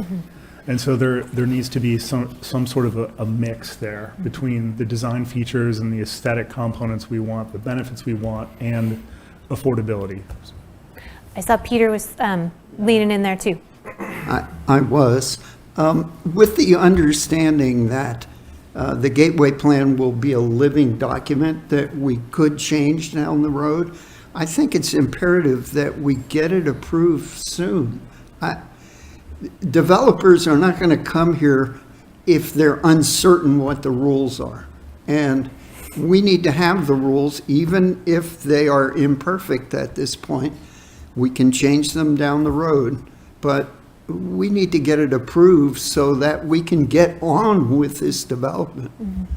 So there were two more questions that were raised previously that I didn't hear necessarily anybody speak to yet. I just want to check in about them. Fire district, how are you thinking about the information that you have at hand? Judith. Yeah, I'm wondering if the city staff could weigh in on this, because I know there's a process since the fire district folks talked to us that's been initiated between the city, the fire district, the fire department, and the university, and I think the county. Maybe you could just explain that a little bit. Yeah. So we have a partnership between the fire district and Cal Poly Humboldt and the city, a group that has been meeting, developed a scope of work for a, it's sort of, there's several fancy words, but really a feasibility study for long-term growth in the city for the fire department, fire district. And that is out, that RFP is out right now, so we are actually getting questions from potential candidates that would be proposing to work with the city and the district and Cal Poly on that study, that capacity study. And but still, I think that study is going to take us, probably at least, I would love to say less than, but I'm going to say probably a year really to get through completion. So, we have continued to move forward with our planning. I think this has been a common question as well, is that when do you make decisions and when do you continue to study? And I think to Heather's opening is that a lot of the studies that we started to do around housing really were back in 2019. Some of the original sea level vulnerability studies that we did were around 2017 to 2019. And we will continue to update that information. There is a representative from the fire district here tonight, but in the mayor's and my meeting with him as well as the fire chief, I think that there was a real positive communication, recognizing that none of this development is going to happen quickly, and we will continue to work with our fire district to make sure that they're prepared to respond. We are building a 7-story residential building right now in Arcata. As a police department, we're gearing up for that. As a fire department, they're gearing up for that, and we'll continue to work together to do that. David, you were going to add something? Yeah, I just also wanted to add that component to the zoning ordinance for the gateway, there would also be standards that we would pull down from larger buildings. That was one of the commitments that we made early on as a way to mitigate some of the concerns about fire safety. And so we're working on those with the fire marshal right now, and we'll be running those through the various chains of command to ensure that they speak to address some of the concerns that have been raised. Thank you. Yeah, and that was my takeaway when I had a meeting with the fire department too, is that we continue to plan for the things that they wanted to see as far as fire suppression and safety. But, from what I understood, there's no real difference between a 4-story and a 7-story building as far as they're the same level of complicated. And we already allow 4-story buildings, but if we continue to keep them in the loop and work with them, then I felt it was a very positive conversation. Were you going to add something, Scott? Yeah. Cool. I think that this is a perfect example of the complexity that the Planning Commission was up against in analyzing all of these issues. And I think when we hear from the fire district, it's concerning, and it's it's easy to want to say absolutely yes. But when we looked at it through the wider scope of all the different things we were weighing, one of the things that was concerning to the fire district, for example, was the size of streets and the speed of response times. A good point. The Planning Commission also considered, though, the fact that streets in general were a much greater risk to public safety, and that do we weigh smaller streets that are going to keep pedestrians and traffic safer versus the fire component? So there was, again, this is just an example of how these issues are nuanced and complicated, and we're weighing it thoughtfully against other matters that are also important, like street, pedestrian, and bicycle safety. Cool.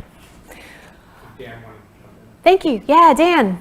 Thank you for tracking that. I can't see him through Zoom. Hey, Dan. Hi, thank you. I partly wanted to follow up on what Peter said. I feel like there's so much information moving forward in this project that what we want to do is get it done so that we can see how the development community responds to it. And it is a living document. As projects come forward, we'll learn right away. We'll learn really quickly how we need to tweak this thing. We don't pretend, none of us have ever thought that we're going to solve every issue in this document before this first application comes through. And that said, I would like to ask the council where we're at with building height, because that's just such a key component of everything. And it feels like the kind of unspoken conversation tonight, like, you know, where are we at? Like, if we are sticking to 4 stories, it's a completely different conversation. And the Gateway area plan kind of loses its momentum. There's so much in it that's larger than 4 stories. Without going above 4 stories, we hardly have a conversation, or we have a completely different conversation. So I would like to push back a little bit at some point towards the council to address that. Cover the final question that I think has not been answered, but then I was going to do the gradients of agreement polling, because I think that'll get us to hearing from council where you're at. Could I make a comment to that? When I also spoke to Chief and Eric, and I had asked the question, so I want to remain in solidarity with the Arcata Fire District's recommendation, yet still move forward with providing decisions about building height at the council level. And so I had asked for, you know, some suggestions and what that might look like, and I hope I got this right, and certainly correct me if I'm wrong. But I said, you know, what I got from them was, in the presentation to the Planning Commission on January 10th of 2023, the district recommended limiting building height to less than 4 stories until funding was established for required additional staffing, equipment, and training. This does not mean that the council should not debate and establish anticipated maximum building heights for the Gateway Area Plan. It does recommend that the plan and adopting ordinances set these maximums as provisional, conditioning final implementation on establishing the appropriate fire district staffing, equipment, and training required, and funding this staffing, equipment, and training. So, you know, I know that the city, the district, and Cal Poly Humboldt are cooperating with the standard of coverage. I kind of wish we would have done that a little bit before, and that's my input, not the fire district. And so they talk about this as analysis of fire suppression and emergency service requirements with the increased population and building risk profile anticipated. And this should provide a basis for the city council and the fire district board to come to a mutual consensus on increasing district capacity. Fiscal analysis will then be required to estimate the gap in funding that is required to meet the likely expenses. And finally, the city and the district and university, will need to secure funding. Once all of this is accomplished, the higher maximum zoning can be adopted. So what I'm understanding is that, you know, as opposed to what Fred had suggested was, you know, a certificate of occupancy, it sounds like nobody's going to want to build a developer but not be able to occupy it. But it would be that we could zone it, but, you know, we might not be able to go to the taller building heights until we have the capacity to fully protect affect, our buildings that we're doing. So that was what the feedback was. If I'm wrong, I apologize. I think that it would behoove us to have a further conversation on the council level and give them some time so that they can do, because a lot of things have changed since that presentation when I was on the planning commission that they did. So that's my recommendation. So that's part of your, yeah. Thank you, Kimberly. And just to be clear, you were reading an email, right, that was from the fire district just then? No, it was from we did an interview, and so I was reading some of the things that we had talked back and forth, and those were the responses to that. Thanks for the clarification. Okay, I think this question is still on the table, and then I want to, as we had agreed, I was going to poll the, did I say that? I was going to poll the council, sorry I wrote that, on where you are currently landing on the draft recommendation that's before you. Okay, so this one here, which was, hey, human scaled, pedestrian friendly, step back, setbacks. Are we not doing this? Was, I think, the essence of that question. No, yes, Matt, we haven't heard from you. Thank you for contributing. I think we actually thought about this for about 2 years. We talked about it. Well, I wasn't even on the planning commission yet. You all talked about it for about a year, and then I joined the planning commission, and we've talked about it for almost another year. And we've heard from the community over and over again about their concerns. We only got this afternoon, so I didn't get to read through everything. But at yesterday's event, folks had a chance to write down their thoughts about housing and their concerns. And we heard the concerns that we've heard a lot of times about solar shading and about density. But then we also heard concerns from people who were desperately looking for housing and who couldn't find anywhere to live. And so when we're weighing those concerns, you have to weigh them against the people who are looking for housing, looking for an affordable place to live. And that's where the planning commission, to my understanding, came to the recommendation we did, was we did a weighing of those two things, and we decided to increase the allowable height in some portions of the Gateway District, not as much as we could have, because it would allow more homes for more people in our community. Thank you. Before I go to polling, any other planning commissioners want to pick up that response to that question? Okay. All right, so as promised, we wanted to just poll council members. You have a recommendation before you related to building height, massing, and density. So what I'll do is just check where you are on this gradient of agreement with the current recommendation. One is I agree completely with no concerns. 2 is I'm supportive with minor concerns. 3, I'm neutral or I have no opinion. 4, I have strong objections, but I'd stand aside. 5 is I cannot support this. So to be clear, this isn't a decision-making meeting. This is like info gathering. So when you share which number you're at, it'd be really great if you could give us just like a brief nugget or two about why you're a 1, 2, 3, or a 4, or a 5. Ready to go. Yeah. 1. Kim, sure, yeah. Oh, wait. Gradients. Sorry. You're rolling down at the time. Talk. Okay. Sorry. 2. Cool. And so I just wanted to add, because really the space that I'm in, looking at what we're talking about with building height, has to kind of do with policy versus code. And I think actually a lot of the details that we're getting caught up on when talking about this have to do with the code and have to do with like the really specific nitty gritty of the code. But looking on an entire policy level of like, do we want to have infill? And kind of to Dan's point that he made, that like if we are going to go significantly less stories, then this is a completely different plan.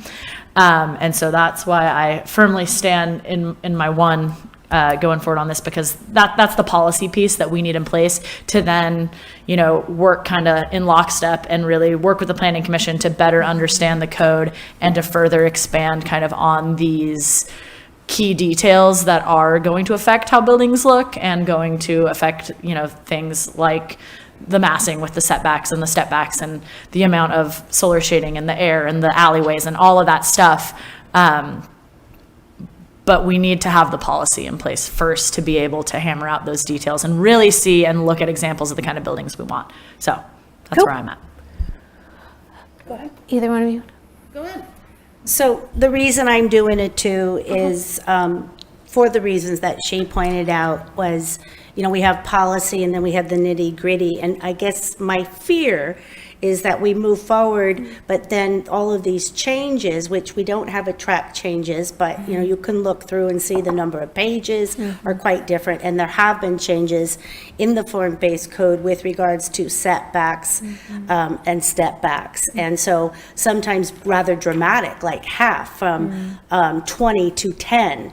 And so that was my concern, is that I just want to make sure that when we have these tall buildings, that we don't have these monoliths, which is why we moved. I mean, that was the whole intention of the Gateway Area Plan was, Ben Noble talks about that we're building that in the code to prohibit those monolith buildings. But I feel like we've really strayed from the original intention and the vision of the Gateway Area Plan, and so that's why I'm giving it a 2. Thanks, Kimberly. Meredith? Yeah, for the reasons that I stated a couple days ago that are right here in writing, I'm firm on my 1. Cool. That's it. All right. You're so good at timing. It's 7:40. You all are good at timing. And thank you for the conversation. That felt helpful. Do we have greater clarity than when we started at 50 minutes ago? Okay. I want to check in with you because we promised we would. 5-minute break. Does that sound like a good plan? I saw at least one can I add thumbs one up. thing? I think it's a good opportunity too, if, folks in the audience want to stand up and look at these posters and look at everything we have on the wall, it's a good chance to get up and stretch your legs and look at some of the info up here. So, thank you.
2 more topics.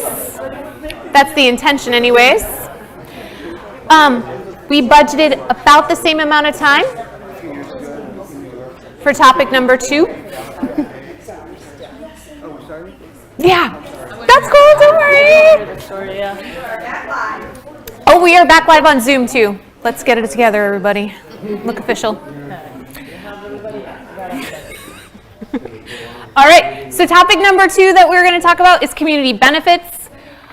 That seemed to work, right? We heard rationale, planning commission, we generated questions from council, we heard rationale, a little back and forth, some polling.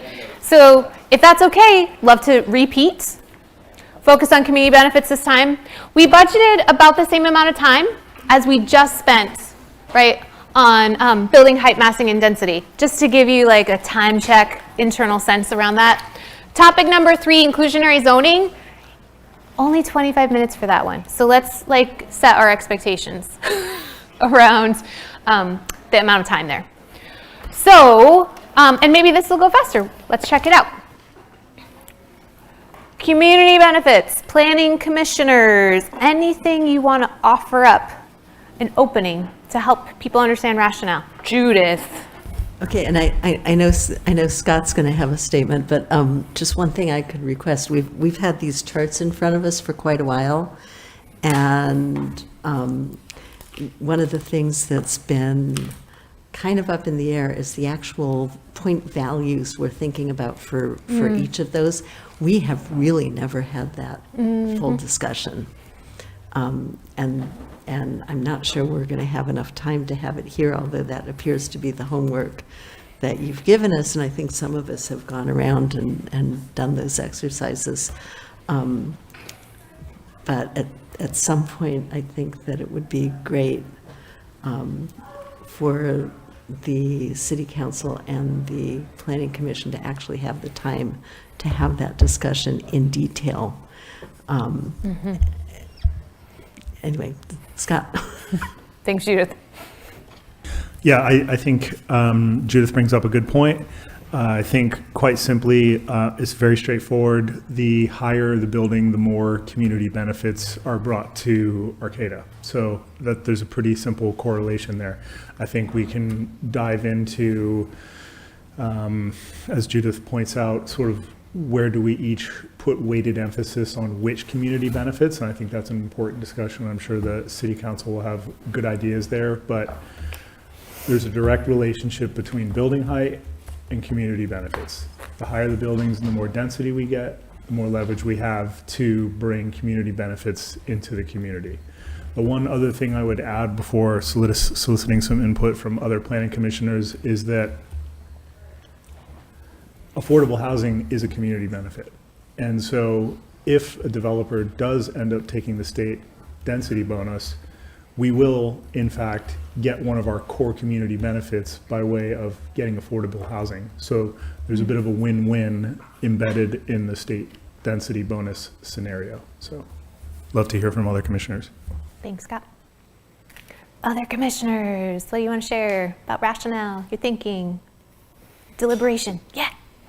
So one other thing we talked about was, we have no idea what benefits a developer will choose, right? Like, it'll change depending on current market conditions. It'll change depending on the developer's mood that day. And so one of the things that David, I think, really smartly built into the plan is that we would come back and relook at the community benefits list every year or so and see what is getting built and what isn't, and then rearrange it based on that, right? And so if everyone is choosing column ABC, but nothing from D, we can take out or lower the point values in column ABC, raise them in point D, and that way get a more sort of well-rounded community benefits package over time. Thank you. Other planning commissioners? Anything you want to share? Peter? Oh, Dan. Hey, Dan. Thank you. I'm really fond of the community benefits program. I did hear Elizabeth Connor say that we might have to embellish it a little harder to make it attractive to development, but I love the concept. And I think of it as if Arcata is going to have some of these taller buildings that have some challenging aspects to the community, like solar shading or massing, that there's also some really cool things that come along with it, like being able to have street trees and street benches and wider sidewalks and some of these trails that are non-existent now that will go through what is presently private land. I think there's some wonderful kind of give and take on the community benefits program. One last thing that I want to throw out on it is there is one category of community benefits, and I'm sorry I don't have the packet in front of me, that's about inside the building, benefits like a computer room for tenants and a few things like that, and free Wi-Fi. And I do want to have a little discussion with council about their feelings about that one. That one to me feels less like a community benefit. It feels more like a benefit to the people that live in that exact building. And I don't quite get the rationale. Those things feel like they would be more about a lease agreement or a purchase agreement from the occupants of the building. So I'll just throw that out and leave it there. Thank you.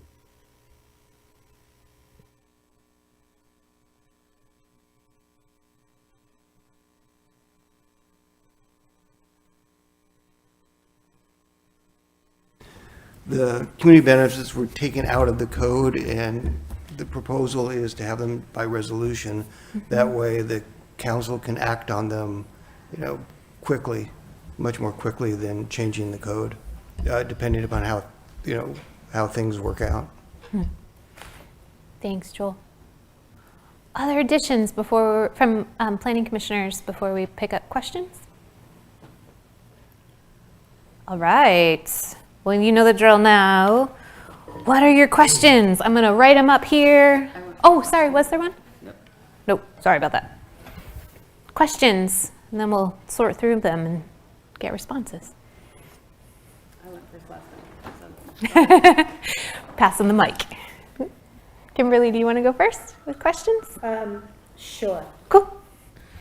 So I don't know if I have questions as much as just some comments. Like, I do agree with Dan. I am super excited about the community benefits programs, but I do have some concerns about how is a computer room or on-site childcare for only the tenants or Wi-Fi, which are all really good things, but the rest of the community doesn't benefit. And I would much rather myself see street trees, wider sidewalks, new trails, public benches for everybody to partake in. So that is something that I'm hoping we can look at. I also agree with several of the commissioners in that the point system, I think we need to come back and look at it.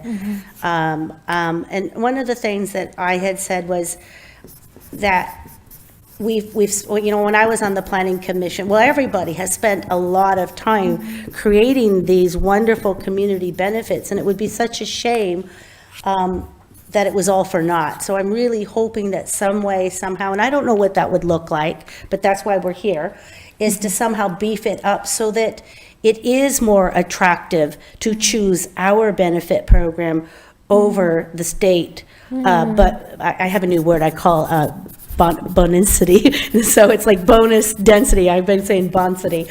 So, but yeah, the state density bonus law.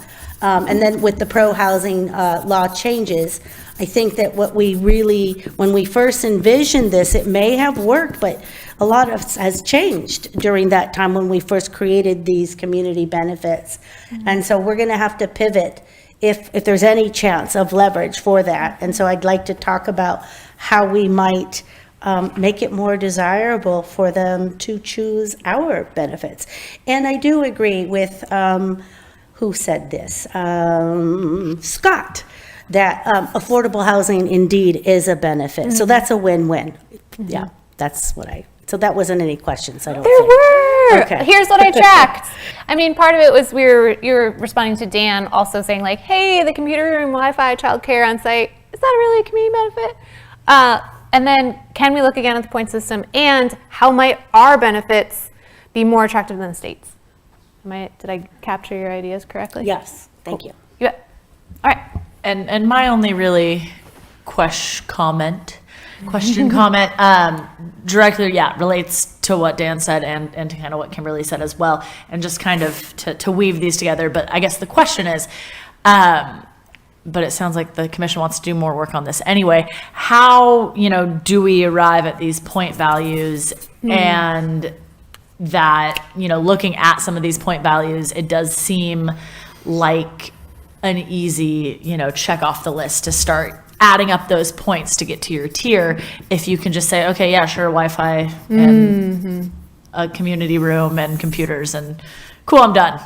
And that's actually not really providing any usable benefit to the community. And so I think with looking at some of these things on here that are the higher point value things that are actually like quite amazing, especially in like the open space piece of it, like daylighting creeks and restoring habitat and things that we actually probably really do want to see, those probably are not going to happen because they can just say Wi-Fi, great, we're done. So just looking at some of those and how we value these points and really putting the microscope on which things are benefits for the whole community. Because I think that's the idea behind this, that if we are going to impact neighborhoods by building large, dense buildings, then what can we put back in our community that's going to benefit those people, not necessarily the people living in the building, or, co-joining the people living in the building and people in the neighborhood to both benefit from the building. So. Nice. Thanks, Sarah. And I think that is the benefit of going last, is that I really agree with my fellow council members and the planning commission. The only thing, like that whole category 7 with the Wi-Fi and all of those things that are just benefits for the people living there, maybe just, the one thing I did like though is commercial space though in buildings. I think that's really important for economic development and for a walkable neighborhood to have like a coffee shop or a grocery, something like that in a retail space in a building. I would like to keep that. Cool. Thank you. All right, so we got some questions. And I just linked these two together. Can we look again at the point system and how are we going to even arrive at them, and how can we make sure that we're really getting the things we value, and that's going to benefit the whole community? That was a joined question right there. How might our benefits be more attractive than the state's? And the category 7 question around computer room, et cetera, is this really community benefit? So I hear 3 primary questions. Commissioners, who wants to pick any one of those up? Yeah. So I'm newer to the commission, and I wasn't aware that the community benefits included those items, and I would be supportive of removing those from the plan. Thanks, Abby. Others? Judith, then we'll come on over. I put my hand up because it looked like nobody else was for the time being, but one of the really important considerations in creating a community benefits program with relative values is to remember that the higher points need to go to the things of greatest value to the community, not necessarily highest cost to the developer. So a developer may be able to dedicate open space to the community on a former industrial site by negotiating well with its current owner in order to make that development happen. And so that is an enormous value to the community aside from affordable housing, which may come incredibly cheaply to a smart developer. So we give it more points, and there's a chance we're going to get it. The other thing that we may want to consider, and I'm not being cynical about this, okay, I'm being a little bit cynical about it, is if you set the threshold for where you need to have those points lower, using our system rather than the state density bonus is going to be a lot more attractive. And so we may actually want to beef up the level of community benefit points at a lower level rather than that higher level, because that will then make our program more attractive than the state's density bonus program. But of course, there's the danger that then they use the state density bonus program anyway, because that's what they're used to, and yeah, we get nothing. Gotcha. Except we're going to get affordable housing in places where we want it built. And you know, we may decide that that's enough and the rest is kind of icing. But if we put our livable design components in as density bonus points rather than basic requirements, we may have made a mistake there. And we may want to look at some of these points, not in terms just of the Gateway program, but as requirements citywide as we're updating the general plan and our citywide zoning code. That's not something that I think the planning commissioners have discussed in depth, but it's certainly something that, you know, we should keep in mind, remembering that the Gateway area plan is only one element in the plan and code update we're going to do citywide. Thank you, Judith. I saw Scott, you were leaning forward, yeah? Yeah, I appreciate Judith's comments and just wanted to add a couple things. This is in just circling back to Dan's comments, this is another area where we decided we really just need to get started and see what happens and how this is implemented, and it will give us a chance to change the weighting, adjust the point value, or, you know, turn that dial in some way given what we see when we start seeing buildings built.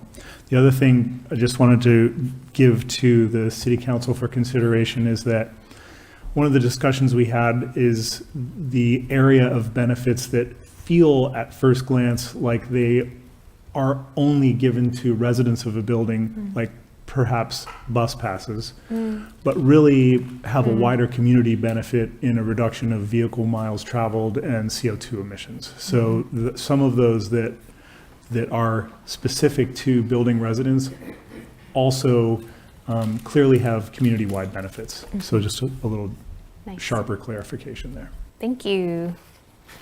Any other commissioners want to respond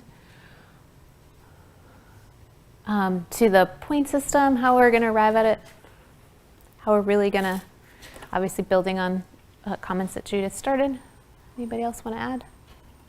Matt? So I'll just say I would oppose the suggestion you made to increase the community benefits required at a lower height.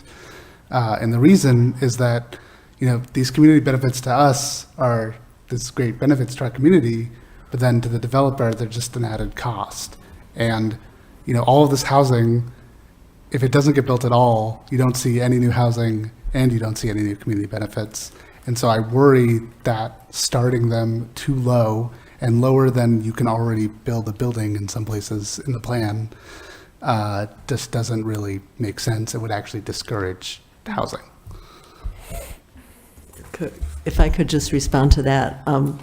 You know, that in a lot of places where form-based codes have been used, they're separated from community benefits programs. And many of the types of things that we're considering benefits are basics in form-based codes elsewhere. Developers are biting.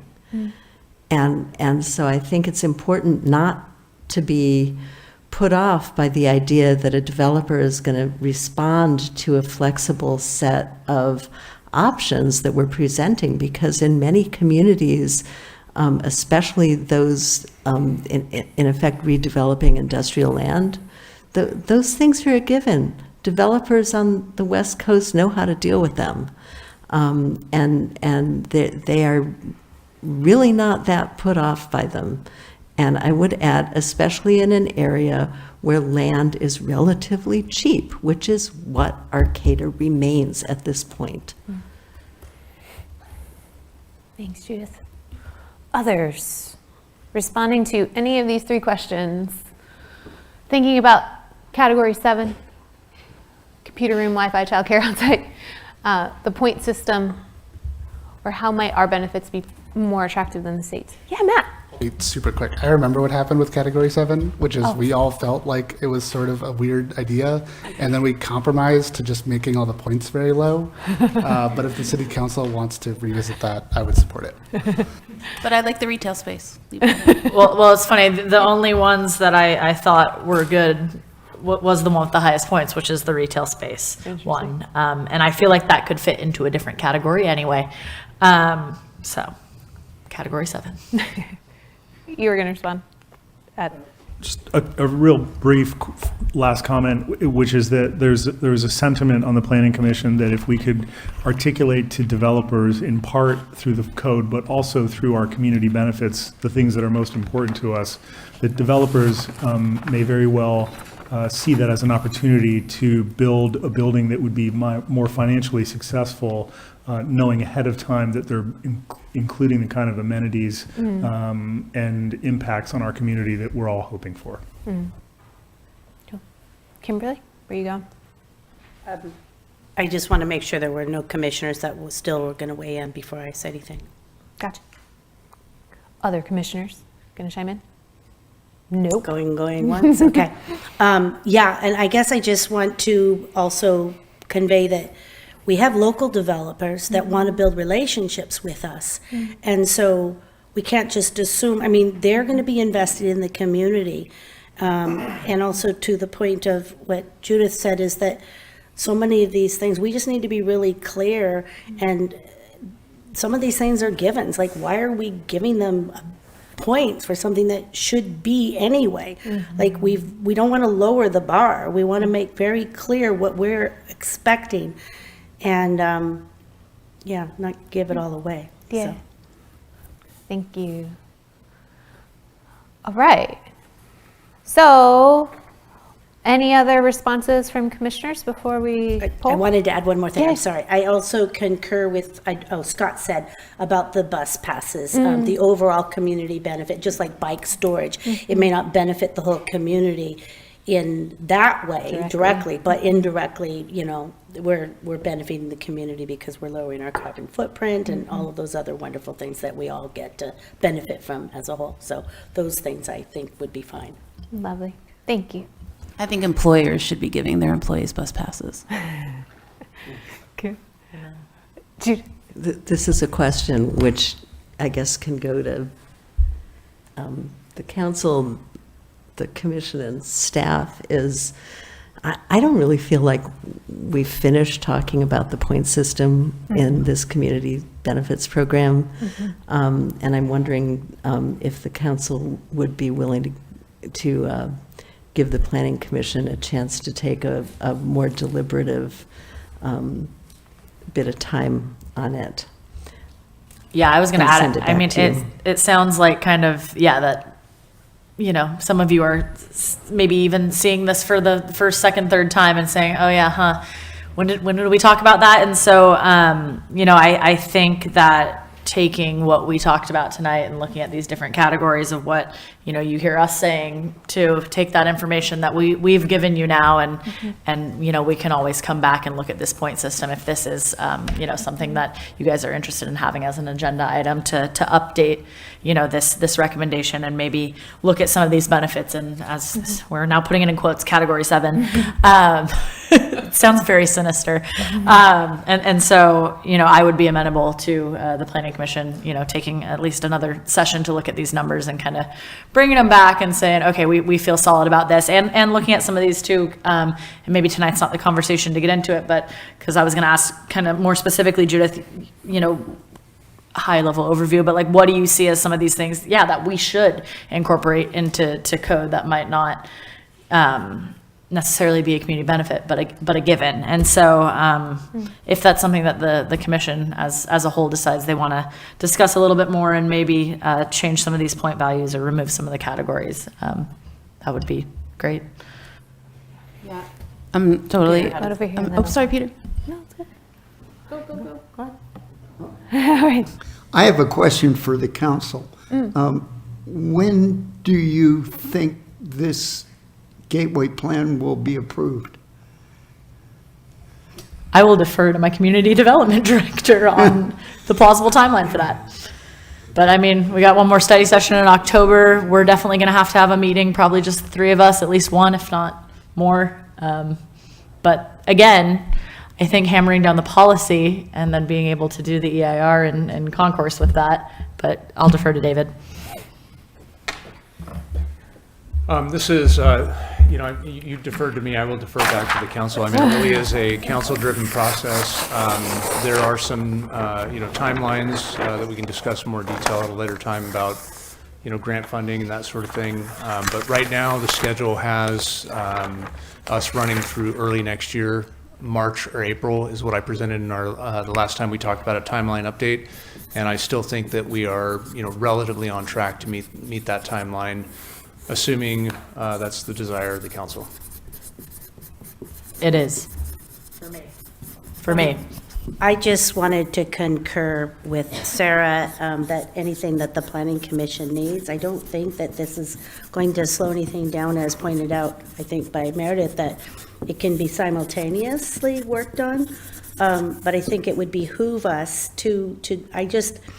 David created this wonderful program when I first got into the Planning Commission. I was so excited. And then everything changed up to no fault to, anybody, except for that the state laws changed. And so I think that we can do better, and hopefully they will choose ours. And as someone else pointed out, the goal is affordable housing. So if they choose the state density bonus law and we create more affordable housing, then that's a win also. But I would like to beef up our community benefits and give you the time that you would need to make that happen. Thank you, Kimberly. And I will say, I mean, you having a discussion is not you having a discussion in a vacuum. We watch these planning commission meetings like at home. So you're discussing it and we're still gleaning information from it and learning from it. So I feel like it's a positive thing. We actually have neighborhood planning commission parties with popcorn and cocktails. No, I'm just kidding. It is, I listen to it like podcast style while I do the dishes, or clean up or something. I've got it on. Sweet. So I want to check, I was noting some specific next steps related to the community benefits, which is, hey, it sure would be great if the Planning Commission could look again at the point system. And look at what you think should be part of code versus community benefit. And sorry, I meant to note the category 7 stuff. So, did I track that correctly? That those are the 3 primary things? Okay, so given that piece of work, it sounds like people are amenable to making that happen. It seems to me that it would still be great to just do a quick poll to see, knowing that there's more work to be done, generally, how is this landing with you? The current Planning Commission's recommendations about community benefits along this scale. Does that still seem true to you? Mm-hmm. Okay, I'm seeing at least 2 people saying yes. Are you okay with giving a poll or no? I guess we're taking in account that we're going to revisit, we're going to refine. Yes. Okay, sweet. All right, so knowing you're going to revisit these items after the Planning Commission works on them again, where are you on the gradients of agreement around community benefits? 1, I agree completely with no concerns. 2, I'm supportive with minor concerns. 3, I'm neutral or have no opinion. 4, I got some strong objections, but I'll stand aside. 5, I cannot support this. We got a 1. We got a 1. We got a 1. Okay. Chunks, sharing your thoughts about rationale. I would have been a 2, but then you added that part, taking into consideration that we're going to look at a few of these things again. Again, that kind of category 7 area is where I'm a little, hazy, and there's a couple categories. I put little arrows, things that I think maybe could be worth more points, et cetera. But, overall, the plan, the way that it's built, the tiers, I'm happy with it. And I think that overall, the generalization of where the points land does prioritize the things that are important, like open space, affordable housing, transportation kind of climate action things. And so I think that looks great in my opinion. Thank you, Sarah. I look forward to watching you discuss it. Thank you. Kimberly. What they said. All right. Well done. Good work, everybody. And it means we actually have more time to talk about inclusionary zoning. I just need to do a quick, oh, sorry, Matt, I missed it. You're going in there.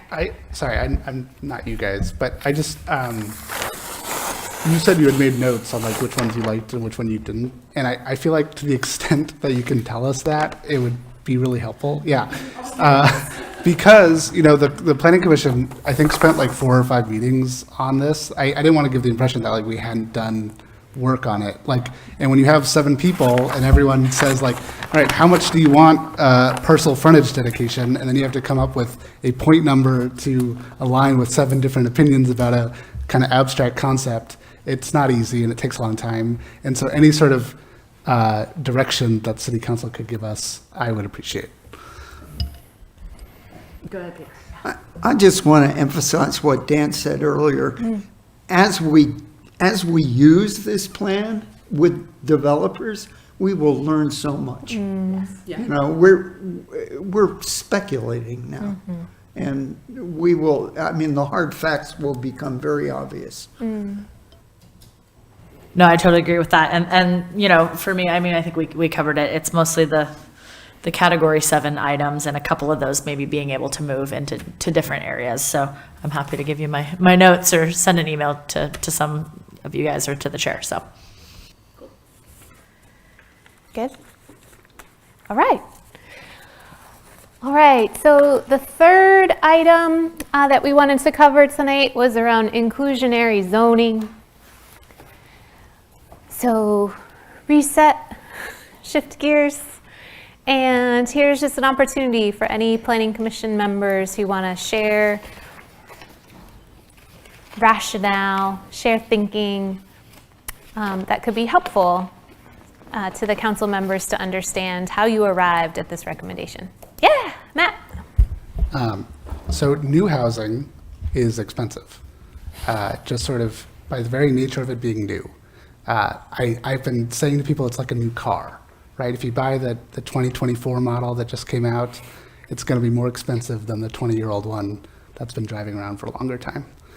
In order to make sure that some of the housing that is built is affordable to people, one thing you can do is have an inclusionary zoning requirement that deed restricts a certain number of the units to be affordable, right? So the seller, the developer and then the landlord rents out those units at a loss, and then they make up for it with charging higher rents on the other units. But you get a mix of incomes living in that building, which is a positive that we all want.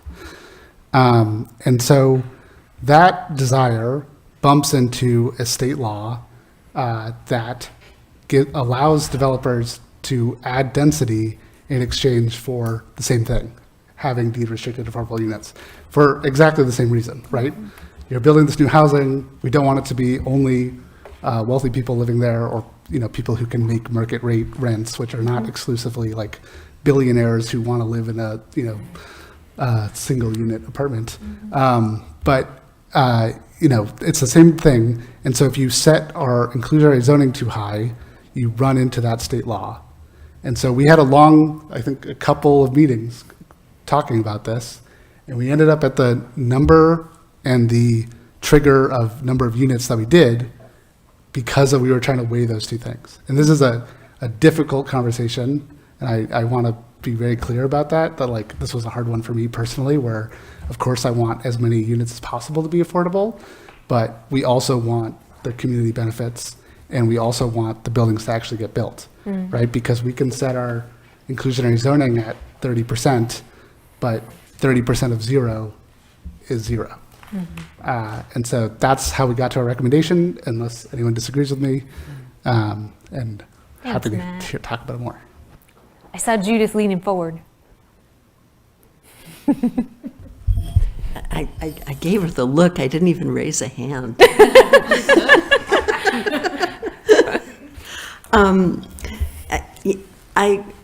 We did have a discussion about 3 versus 4% I came out of that discussion outrageously frustrated because it's still in, you know, a mid-sized development quibbles one apartment versus two versus none.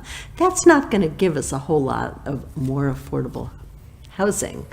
Inclusionary zoning is not the only tool we have to work with.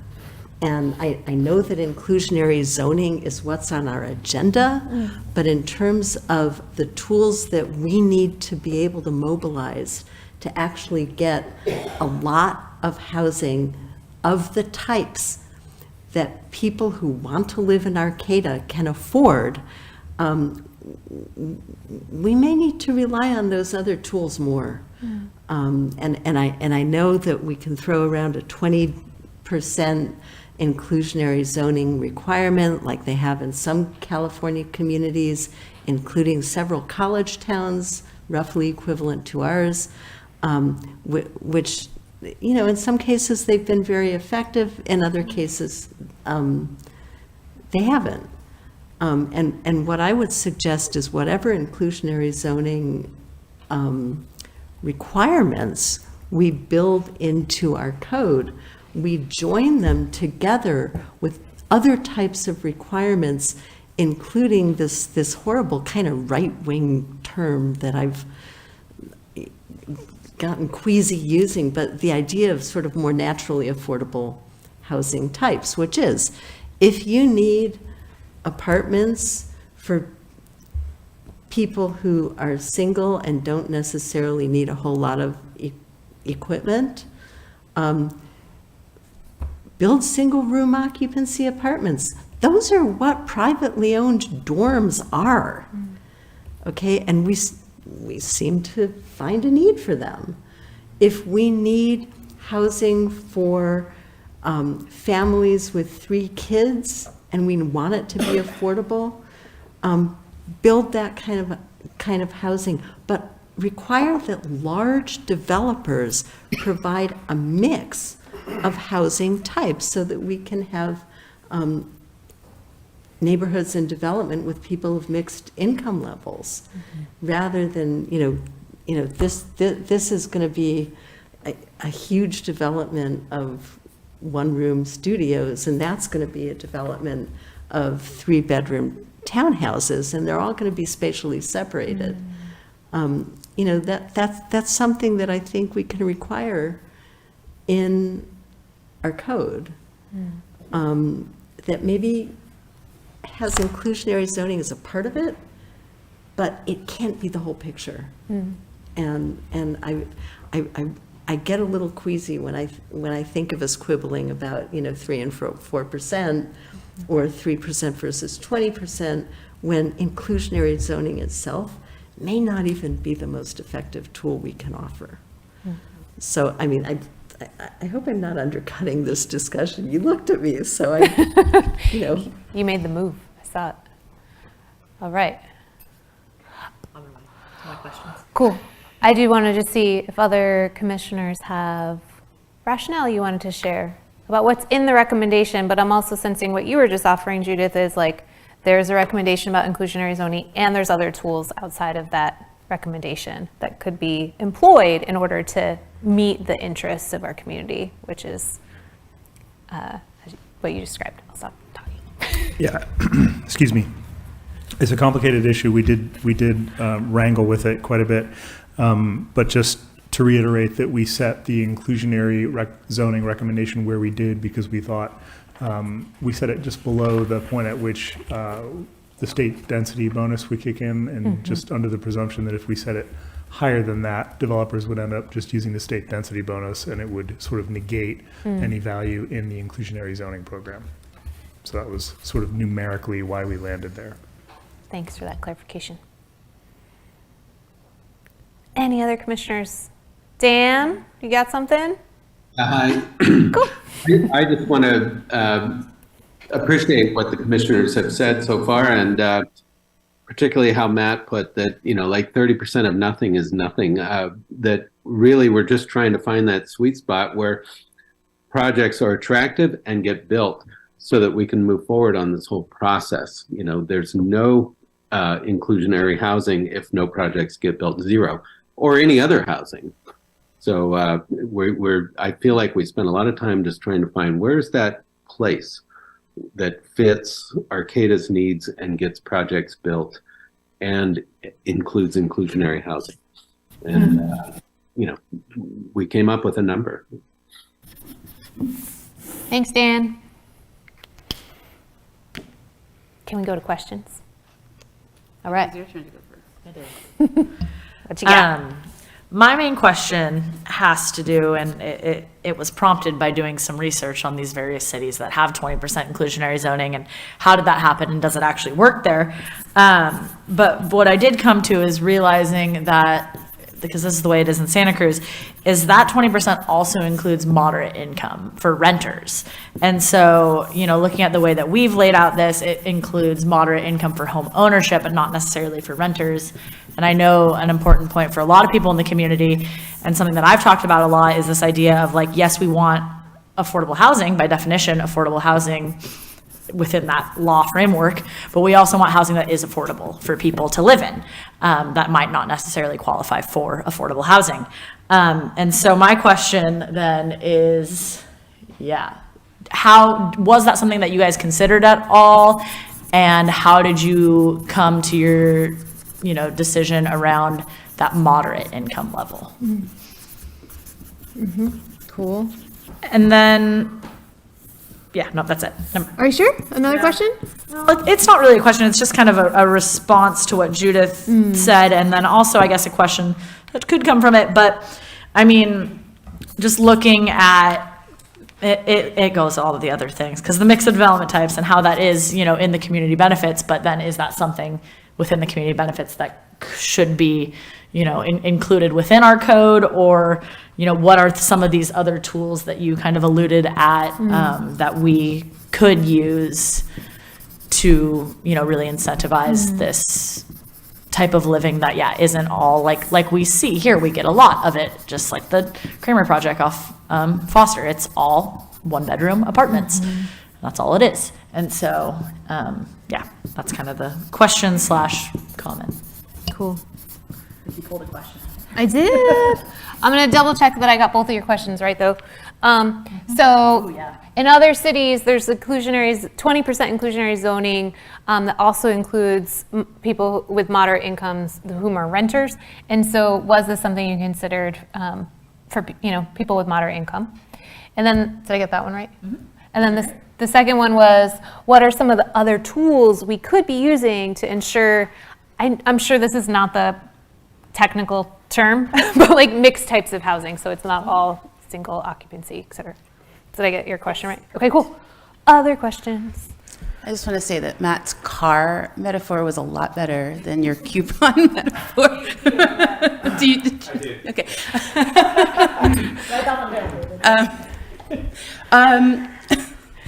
I watched the struggle with your conversations with inclusionary zonings. I've watched all of those meetings, and I really understand how you got to that point, and I get it. I guess my question is like, community benefits that are things that, you know, after a couple years we can revisit and say if this is working. If like things like Elizabeth was talking about, like if there's a regional fund or something that will help, you know, make more inclusionary zoning, do we have the ability to like revisit it in a few years and say, oh, now there's a new pathway available, can we change the inclusionary zoning? Cool. That one was pretty straightforward. I think I got it right. Is there opportunities to revisit the effectiveness and alternate pathways in the future? So to piggyback on that, so I guess the question is like, you know, the state density bonus could change. And it would be great to have this program in our zoning code in that event and not have to scramble to rewrite. And then just to mention that, you know, not all developers are going to be building these super large projects. And I do hear, you know, that it can be minuscule and it might not be a big bang for our buck, if you will, but it might be quite meaningful for those who actually get that in a smaller development. And I also was thinking of other tools like Humboldt Land Trust. I have two friends who would have never been able to, never mind live in the Janes Creek Meadow area, but to have a home ownership opportunity. And one of my friends just had her second baby, and they're at this wonderful Janes Creek Meadow where they have that great park, and it's an incredible neighborhood. And what's really nice about these, and so it is part of an inclusionary. These kinds of tools or resources are part of the inclusionary zoning, and they stay affordable home ownership opportunities. So like, they became, they got a raise, they moved up the ladder, they graduated from Cal Poly, and now they're in a great job. So they can pass this on to the next person to have an opportunity to have a home ownership opportunity at affordable rate. And it's not market rate. So while you're not building this huge amount of equity, I don't think that's the point. I think it's the point that you get an opportunity to own a home. And for me, I don't have to beg for my Great Dane. That would be, a wonderful thing. So I'm sorry, I think it's just late and I missed the tool that you referenced. Tell me the name of that one. Land again. Trust. Thank you. And also to say that natural affordable housing could also work for like the older adult community who, for whatever reason, they are no longer needing a 3-bedroom home, and they don't want the upkeep of a 3-bedroom home or the landscaping, but there's nowhere to move, and they're not ready to move into a retirement home. I've talked to so many of the older adult community that would absolutely move into some kind of condominium or 1-bedroom that had all of those wonderful amenities which we are building the Gateway Area Plan for. It's walkable, because they don't necessarily, a lot of them aren't driving, or not at night. So they would be happy to get rid of the car and have a walkable place that they could work, shop, or not work, but shop, live, or maybe work, volunteer, whatever that might look like. People are working into a later age these days, but yeah, so it would work not just for students or single adults, older adult community, and also speaking of what Santa Cruz does is 20%, and they do include, like you said, the moderate income, and it's renters. I think that we do need to go higher than it's 5% and then 9%, I guess, with, or to include the moderate income, it's up to 9%. I don't think that that's enough if we want to guarantee that the low income or extremely low income have an opportunity, and even the middle income, those that fall between the gap, have an opportunity to live there. If we don't build it in there, it might not happen. And that's my concern, is that this might become not affordable.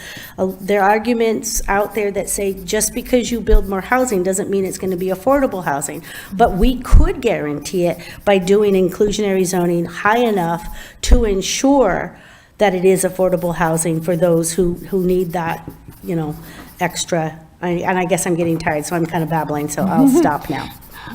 I want to check on.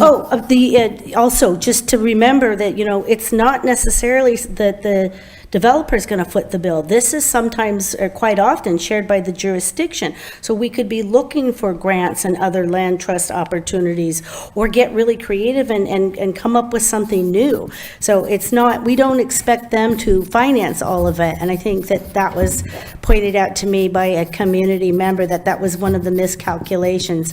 And then also, one more thing, the 30, what happens if they just build 29? Then, kind of all bets are off. They don't have to.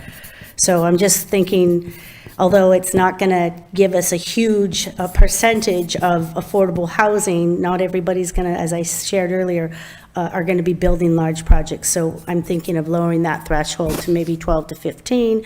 And, it's not a lot, but to the person who feels like they won the lottery, because they can live in this great place, but they're not breaking the bank to do it. They're not spending more than 30% of their income to live there. I'm going to have to circle back to make sure I got all of your questions, comments, so planning commissioners can respond. I have no idea what I said. Okay, tell me if I should just cross any of these out. So first you started with, so the state, I think you said community benefits, or maybe you said state inclusionary zoning could change. Density, thank you. No, that's exactly. Okay. Or, Okay, could change.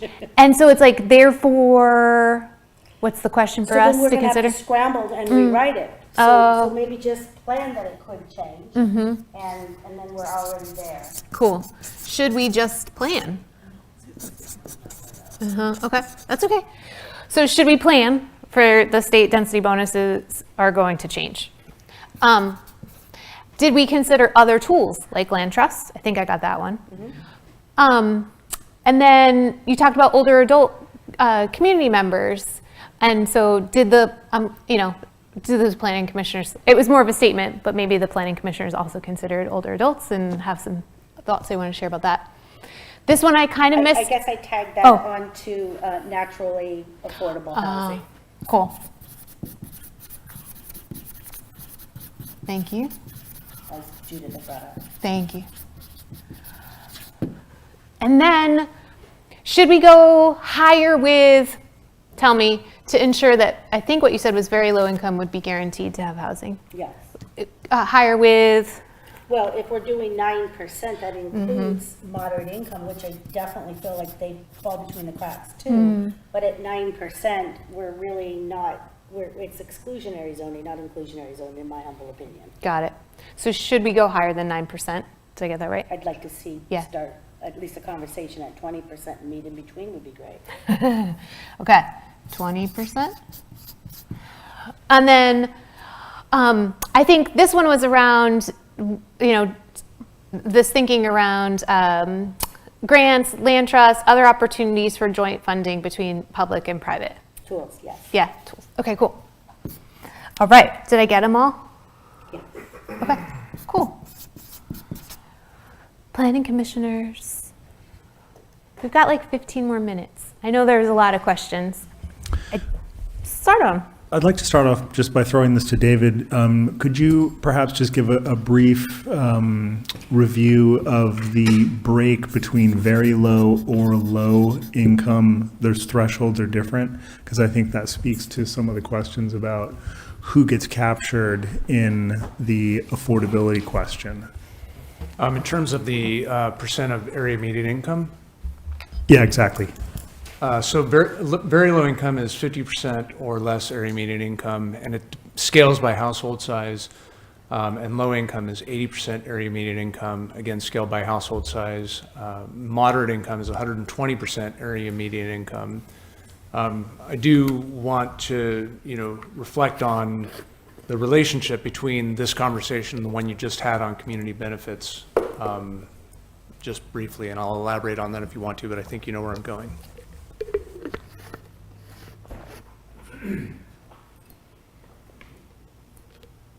Judith. I'm not trying to throw wrenches in here, but we're going to get to this later and quite possibly as soon as our next study session. I feel strongly that if we are going to be doing inclusionary zoning, it really needs to be at a meaningful level, both materially and symbolically. I feel strongly that these policy initiatives should be citywide and should not be restricted to the gateway. We're having this gateway discussion first, so they're coming up here first. But I feel that this should actually be a citywide policy and not just one in the gateway.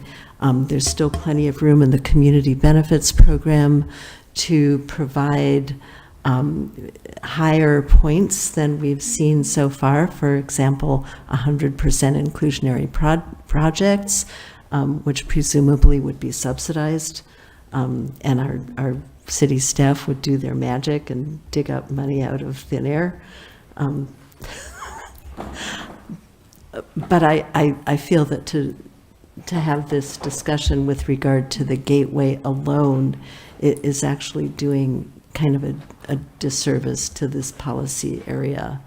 And that we happen to be talking about this first, but we really need to be talking about our entire community. Thanks, Judith. Other planning commissioners? Any of the questions are open? Yeah, I'll just ask a rhetorical question.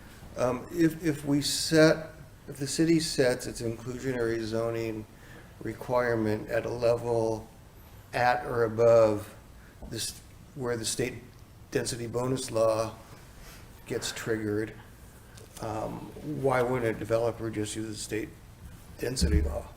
And that's the dilemma the Planning Commission faced in setting its numbers. I don't have an answer. I mean, I am legitimately asking that rhetorically because I don't recall that we had a developer testify at one of our meetings to give us insight into this, but it just seems like it's a real dilemma as a policy matter. Thanks. Thanks, Joel. Other planning commissioners? Scott? I think this is just yet another area where we felt like we had to make a decision and a recommendation with an imperfect understanding. There was too many variables that we couldn't account for, and it was another place where we could see some iteration in this process. And I feel confident and good about the recommendation we made, given all of the kind of factors we were weighing, but we were certainly open to getting some feedback in the form of seeing what actually gets built and what pathway developers actually choose, and being mindful, again, as with other components of this plan, that we could dial up or down our planning position given what we see when we start getting housing actually built.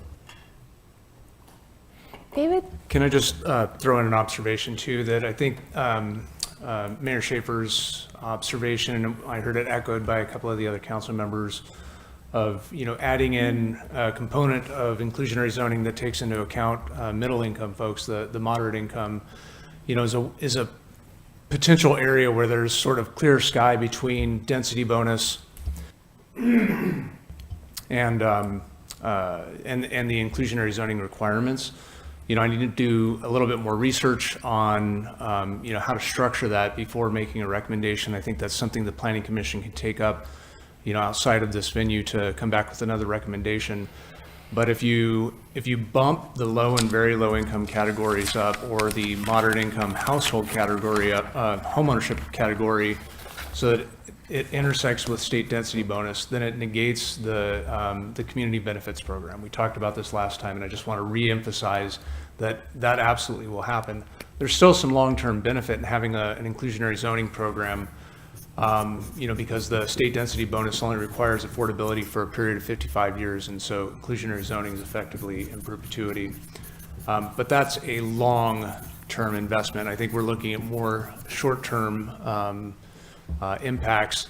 The other thing that I wanted to point out, and I did bring this up in sort of the second or third time that we talked about it at the Planning Commission level, and I don't have the chart unfortunately available right now. It's on the network, and we don't have that up and running right now. But there's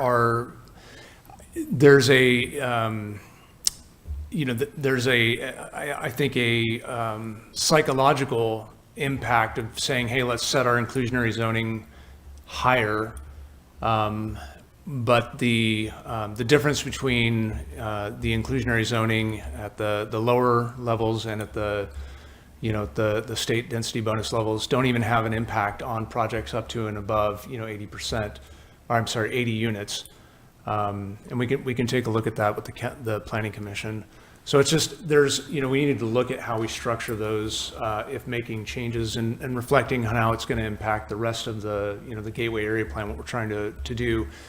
Increasing the value of community benefits and increasing community benefit, or increasing inclusionary zoning simultaneously negate one another.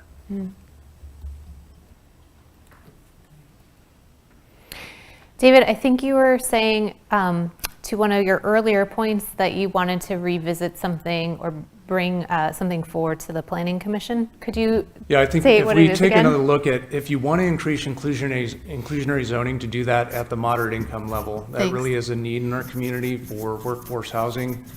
And it also, it's kind of win-win because the rental rates for moderate income are going to be higher than they are for low or very low income housing. And so it makes the projects financially more feasible if a proportion of that inclusionary zoning is set at moderate income. And it also, doesn't run afoul of sort of the, the purpose of getting housing built. If you set your inclusionary zoning threshold too high, that's going to impact the ability for developers to build in your community anyway, because in particular with very low income housing, the rental rates on return on those just have exceedingly long horizons for return on investment. So you're basically tamping down the ability for developers to be able to build in your community by setting it too high. But there may be some clear space, some blue sky if we can set those as moderate income. Can I ask a clarifying question? So what you're saying is that we keep the inclusionary zoning that we have set to, I don't know if I understand this, to low and low income at the 5 to 9%, but then add another couple points for moderate that does not come against the community benefits? Yeah, exactly. In particular, because the moderate income category is only for ownership in density bonus law. And so if you had it structured so that your low and very low income categories were less than what's triggering density bonus, and then the balance of that was made up with moderate income housing, you're still ensuring that there's this range of affordability, which we all want, and you're not running afoul of the principles that we have established in the gateway, and then you're also not bumping into the density bonus law.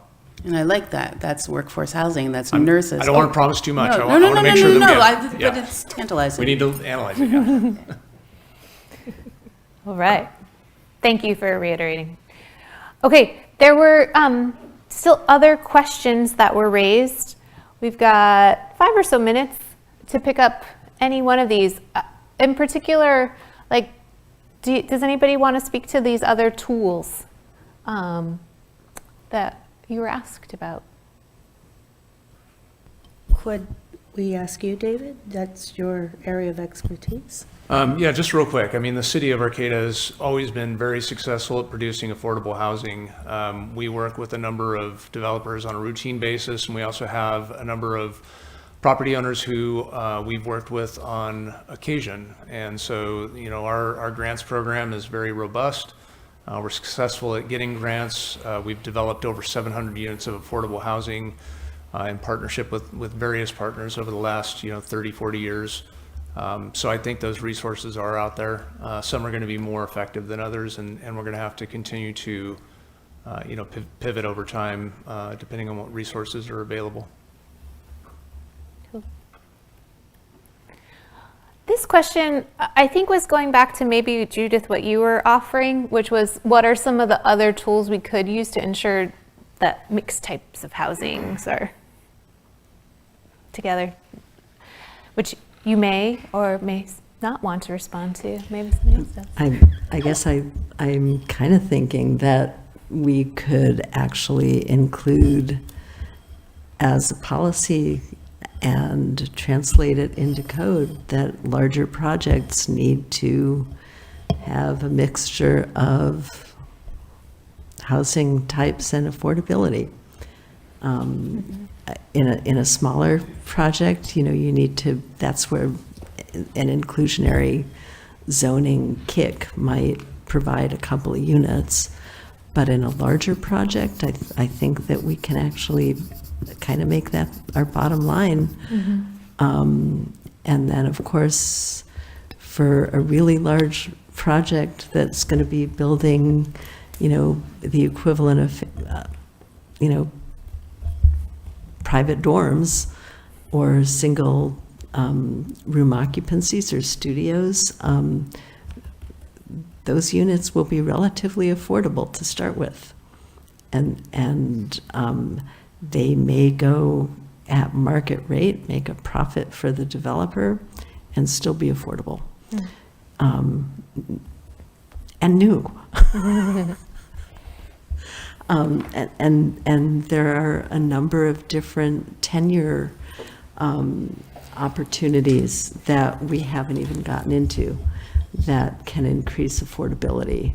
A huge range of cooperative ownership models that we really haven't delved into in Arcata that are used widely and for which, you know, the legal frameworks are very, very well established. It could be that, you know, the developers who haven't dealt with those models before may be hesitant, but we could end up creating a real invitation to some developers who are willing to deal with a wider variety of tenure models. And that's something that I think can really contribute to affordability in a creative way. I don't want to go on, and I know we're on the clock here, but this is where we open up a spectrum of development models that the developers who have historically worked in Arcata have not needed to explore because we haven't pushed them to. So, and to that point, used to be called Humboldt Bay Housing, River Community Homes, was affordable cooperative housing. I don't know if they're still that model, but that was the original intent, was that they were affordable cooperative housing opportunities, so. Thank you. So I know you took a pass at some of these questions, and there was also this additional piece of work you identified for the Planning Commission to take a look at, which is looking again at the category of moderate income level for rentals. Thank you. I did just at least want to gather some additional data about, you have a current recommendation around inclusionary zoning that has come from the Planning Commission. And we just wanted to do quick polling around where you're currently sitting on this particular proposal. So again, 1, completely agree, no concerns. 2, I'm supportive with minor concerns. 3, neutral, or I got no opinion. 4, I have strong objections, but I would stand aside. And 5 is, I cannot support this. So again, love to know, again, not a final decision, just information gathering. Where are you and rationale? We had a couple of 2s, supportive with minor concerns. Kimberly, how are you feeling? Sorry. That's okay. 2, I'm in between 2 and 3, 2.5. Okay, cool, let's hear.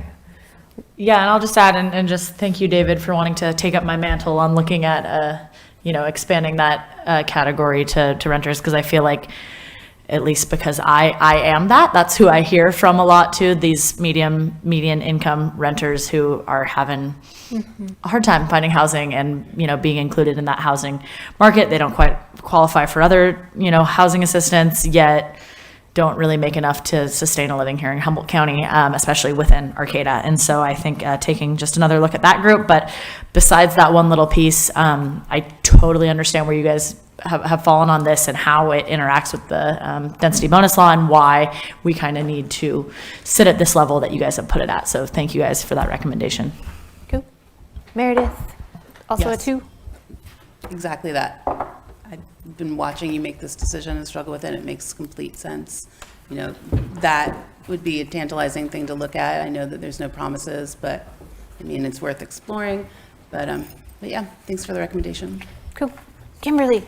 help us understand rationale. Yeah, I guess not a 3, because I'm not neutral. I definitely always have opinions. So too. My concern is, well, first, if we're going to do inclusionary zoning, it should be at a meaningful level. And I really feel like we have been remiss in not exploring some of these tools. I totally forgot about cooperative housing tonight, so I'm really glad that that was brought up. And of course, land trusts, and of course, we have an incredible people who write grants in our city. They're just, great success rate. So I have faith that if we explore these other tools, that we can come up with some things that are, we can do a better plan. The other thing that's really concerning me is, and this has been the argument, like, there are people out there that don't have homes at all. Well, if we don't, I'm concerned that this will continue to be, and of course, it's not just Arcata, it's nationwide, but we're a smaller community. So we can, I think, make a difference. And, living out in Valley West, I see it every day. And of course, I know that, it's downtown, it's everywhere. I want to make sure that we have some plan for those who have no homes, that they're going to be able to afford to live there somehow, some way. Those that are either housing at risk of having no homes, or those who are already without homes. We have some great supportive housing programs, supportive homeless housing programs, permanent. And I've seen that it's made a big difference in some lives, or many lives, I'm sure. But I see a lot of people who have really, it's changed. It's a game changer for them to have housing first. The rest is following. Lives are being changed. And I just want to make sure that we don't leave those people out of our Gateway area plan. I don't see anything for supportive housing there at all. And I just want to make sure in our inclusionary zoning, with these grants, that maybe we can catch the rest of these folks that, are not even extremely low income, like no income, right? Yeah. Where do they go? Cool. Thank you. Thanks for sharing your rationale. Super helpful. All right. How do you do it, Heather? Wow. Cooperation. Everyone helping, pitching in. It's over to you to close us out. Share next steps in closing. Thank you. Okay, well, our staff has some of our next steps, and just thank you so much, Heather, for writing everything down. It's wonderful to have minutes and all of that good stuff. And so thank you, Planning Commission, for being here with us tonight. And with that, we are adjourned. Thank you.